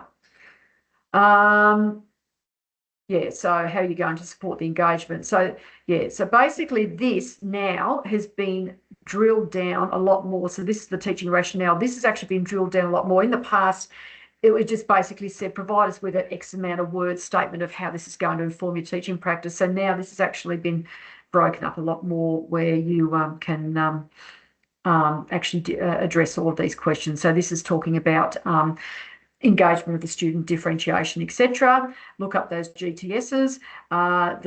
Looking at your general capabilities, your literacy and numeracy and ICT, and how you're going to engage with that. So all of that goes into there.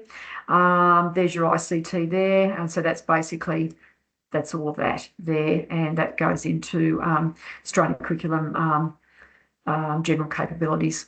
Why you've chosen the selected teaching and learning strategies? It could very well be because the mentor teacher said, well, you've walked into this school, this is what we're doing, but come into why in amongst, that's part of the scope and sequence. why the specific strategies you're doing.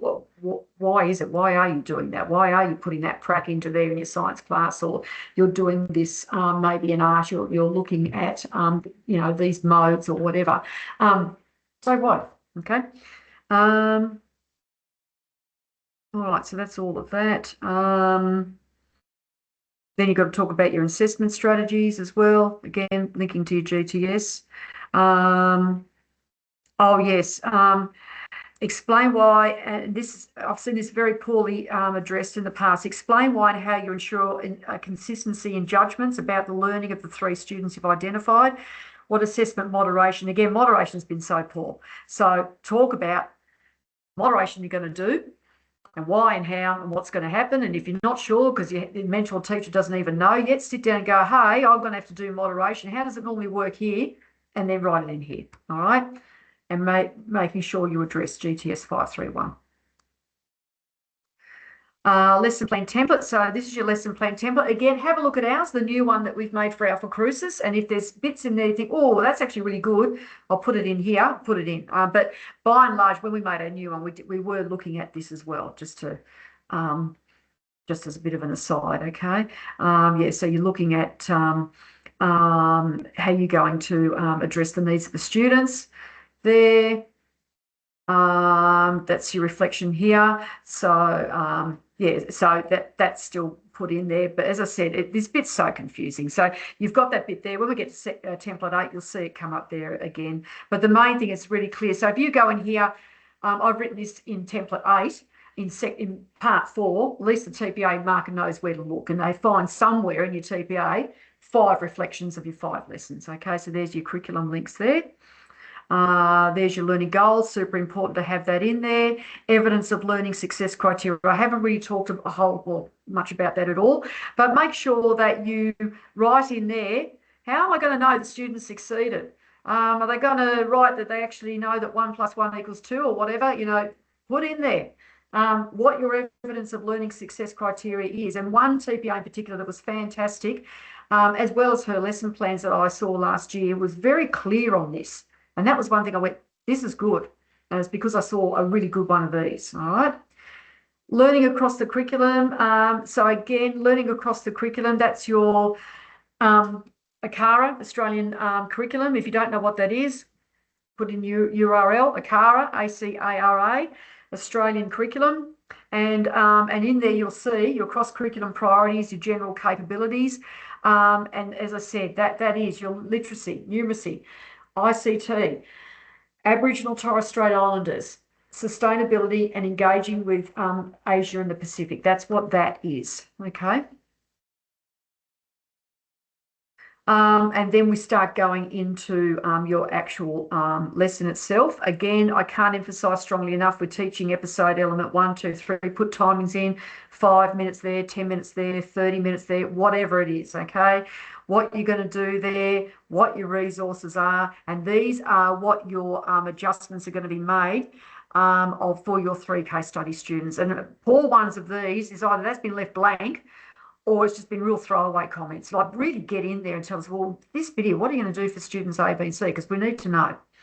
All right, and you'll find too, as you're typing, that'll be a continually expanding document. So if you need to write lots in there, particularly here, you can go for your life. You can go for as long as you need. Okay.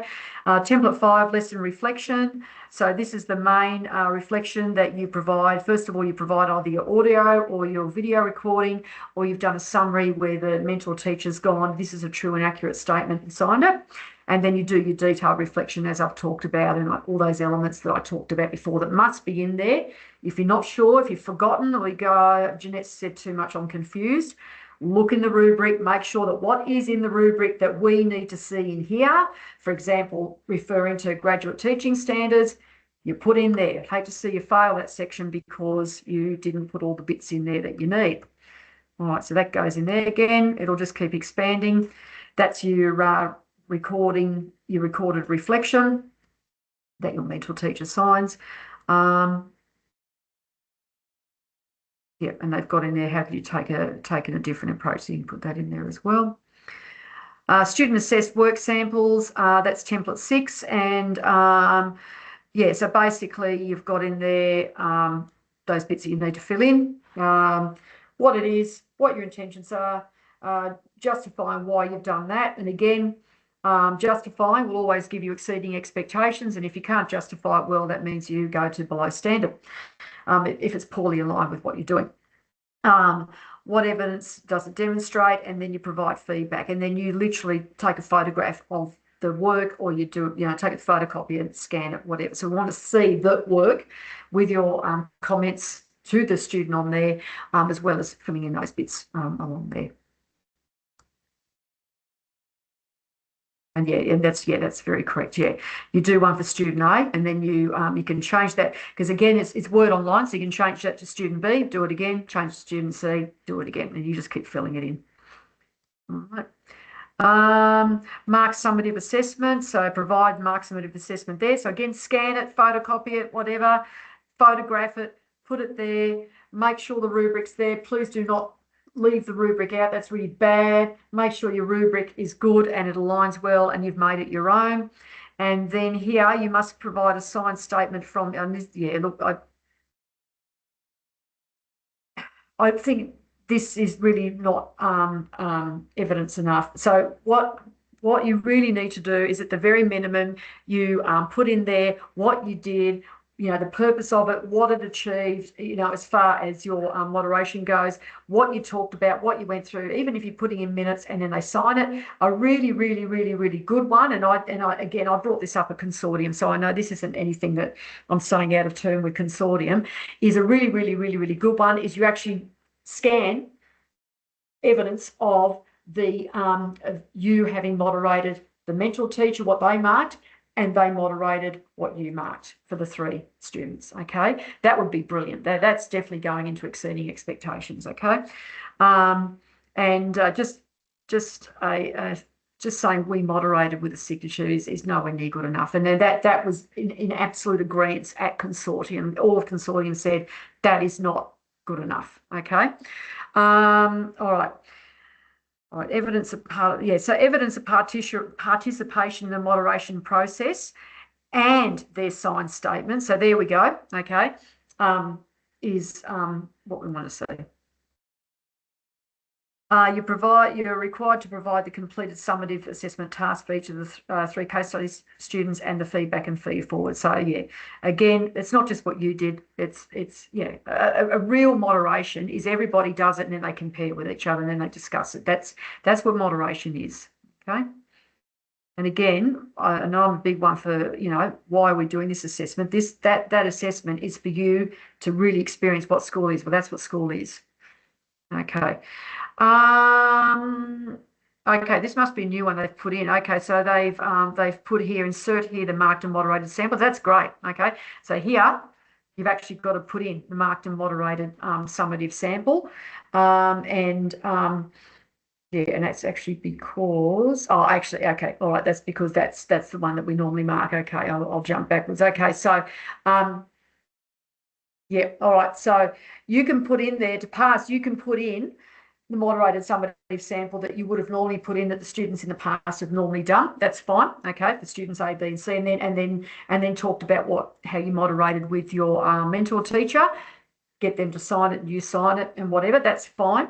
But if you want to do really, really, really well, put those in, and then further down, I would also then put in what the mentor teacher put in, and then talk about what happened in moderation, what they said, what you said, or you can put your annotations in the scanned copy and then scan it or photograph it, and then get the mentor teacher to sign it. That would be like 100%. Evidence of reflecting for learning.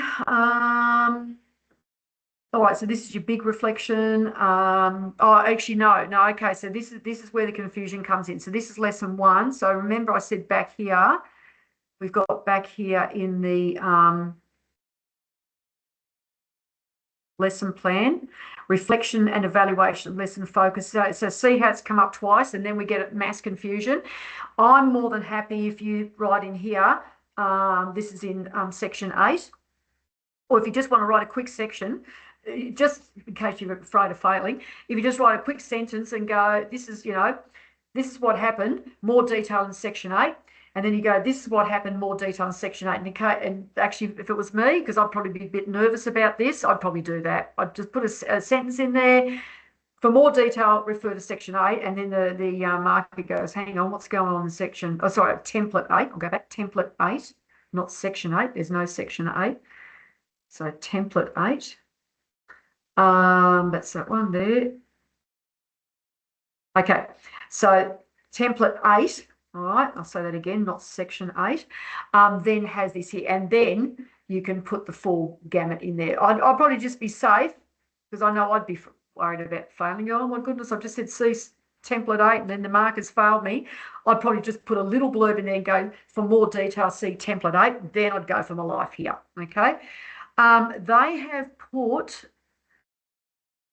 okay, they've gone approximately 500 words for all of that, which makes sense if you're having to put all of that in there. So yeah, so ignore my 200 words. That's going up to 500 words there.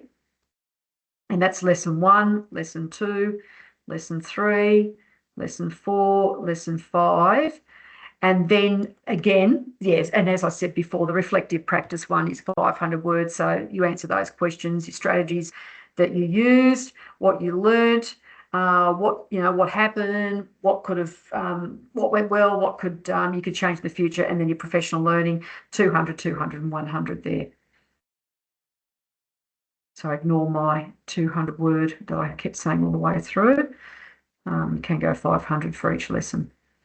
Having said that, that's quite often not what I have seen in the past, so that's why I kept saying 200.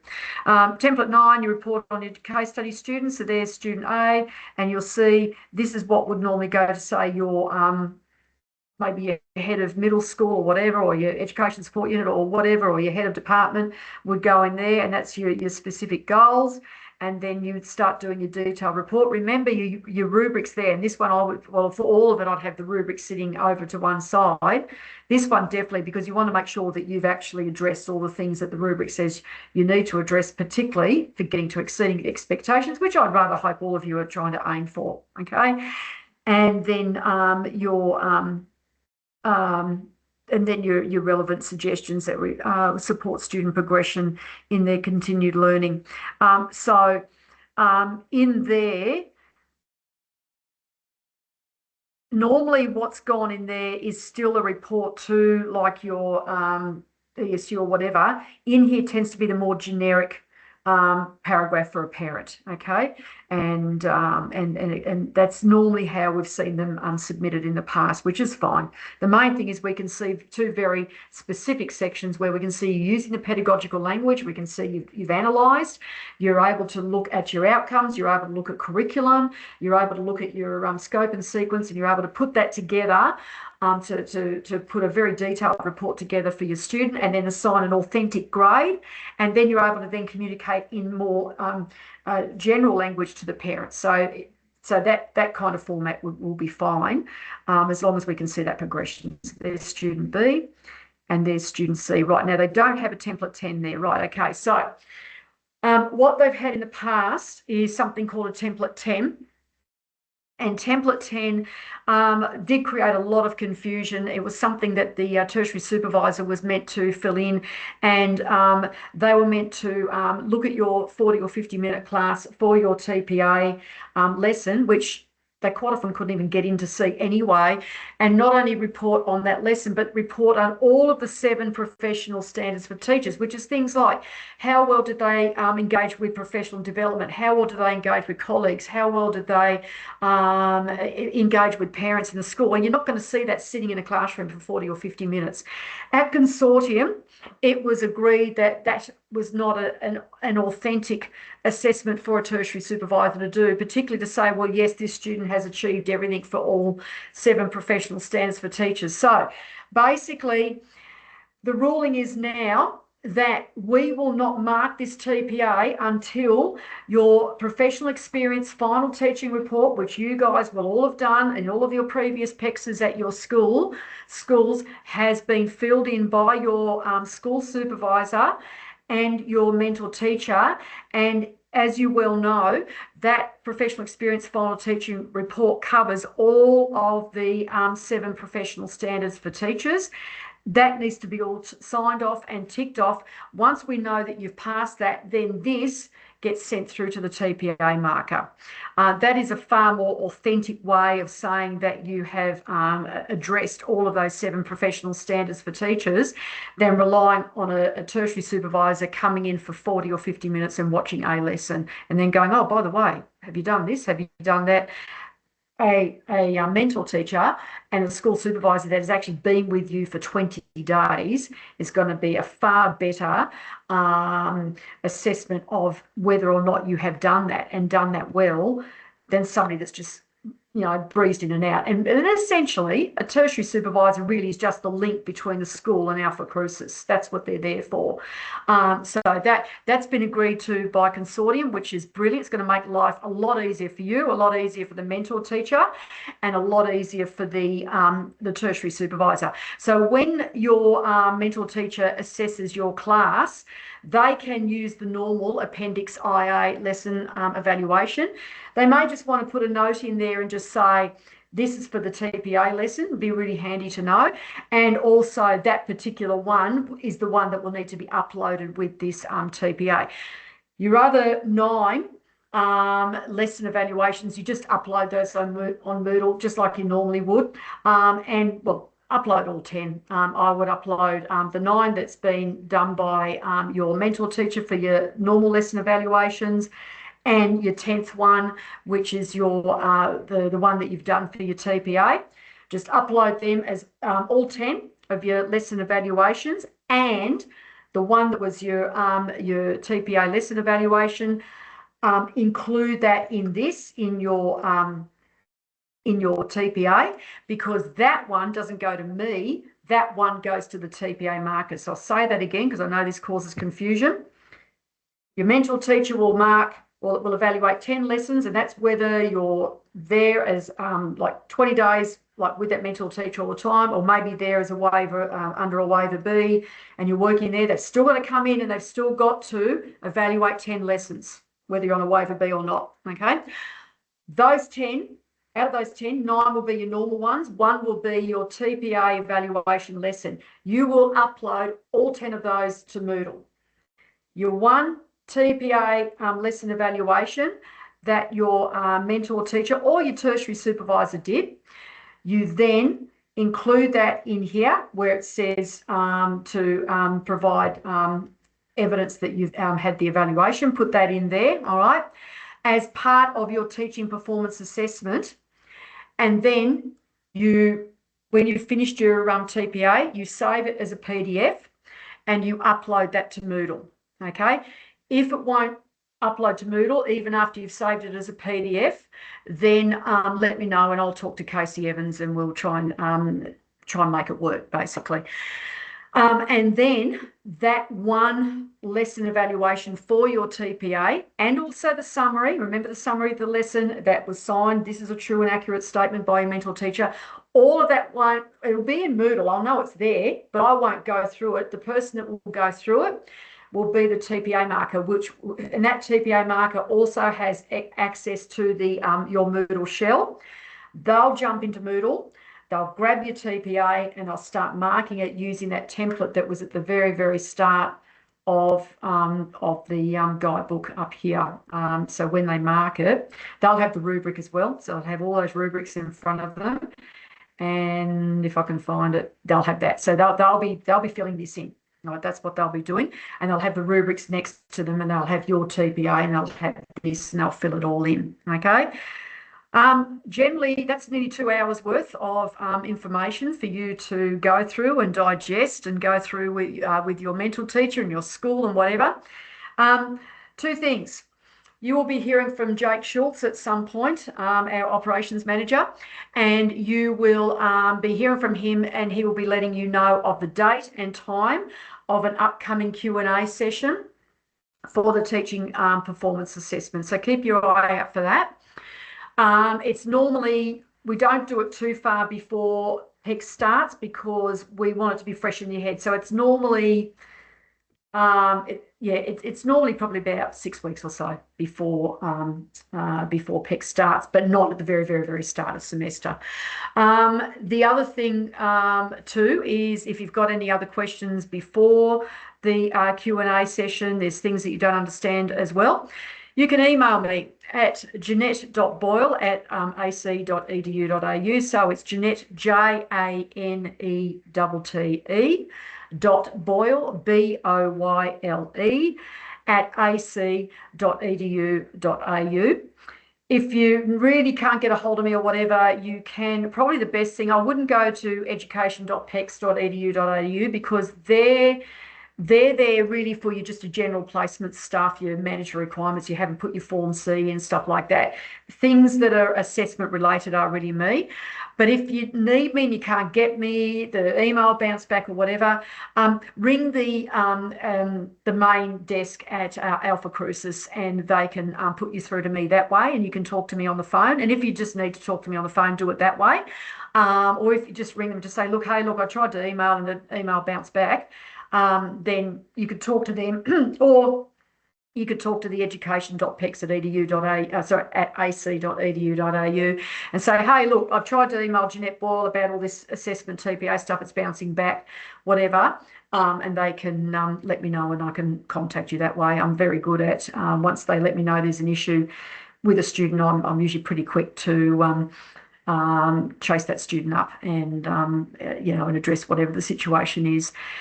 Apart from that, there's a lot of information for you to take on. We're now up to 2 hours and 21 seconds. So I'll leave it there and I'll sign off. All the best. Please talk to me if you've got any issues. And in the meantime, all the best for this semester. Hope it goes well. And I hope this is a really, really good, authentic assessment that really sets you up well for what happens in a school. Okay. Thanks for that. I'll stop sharing and I'll see you later.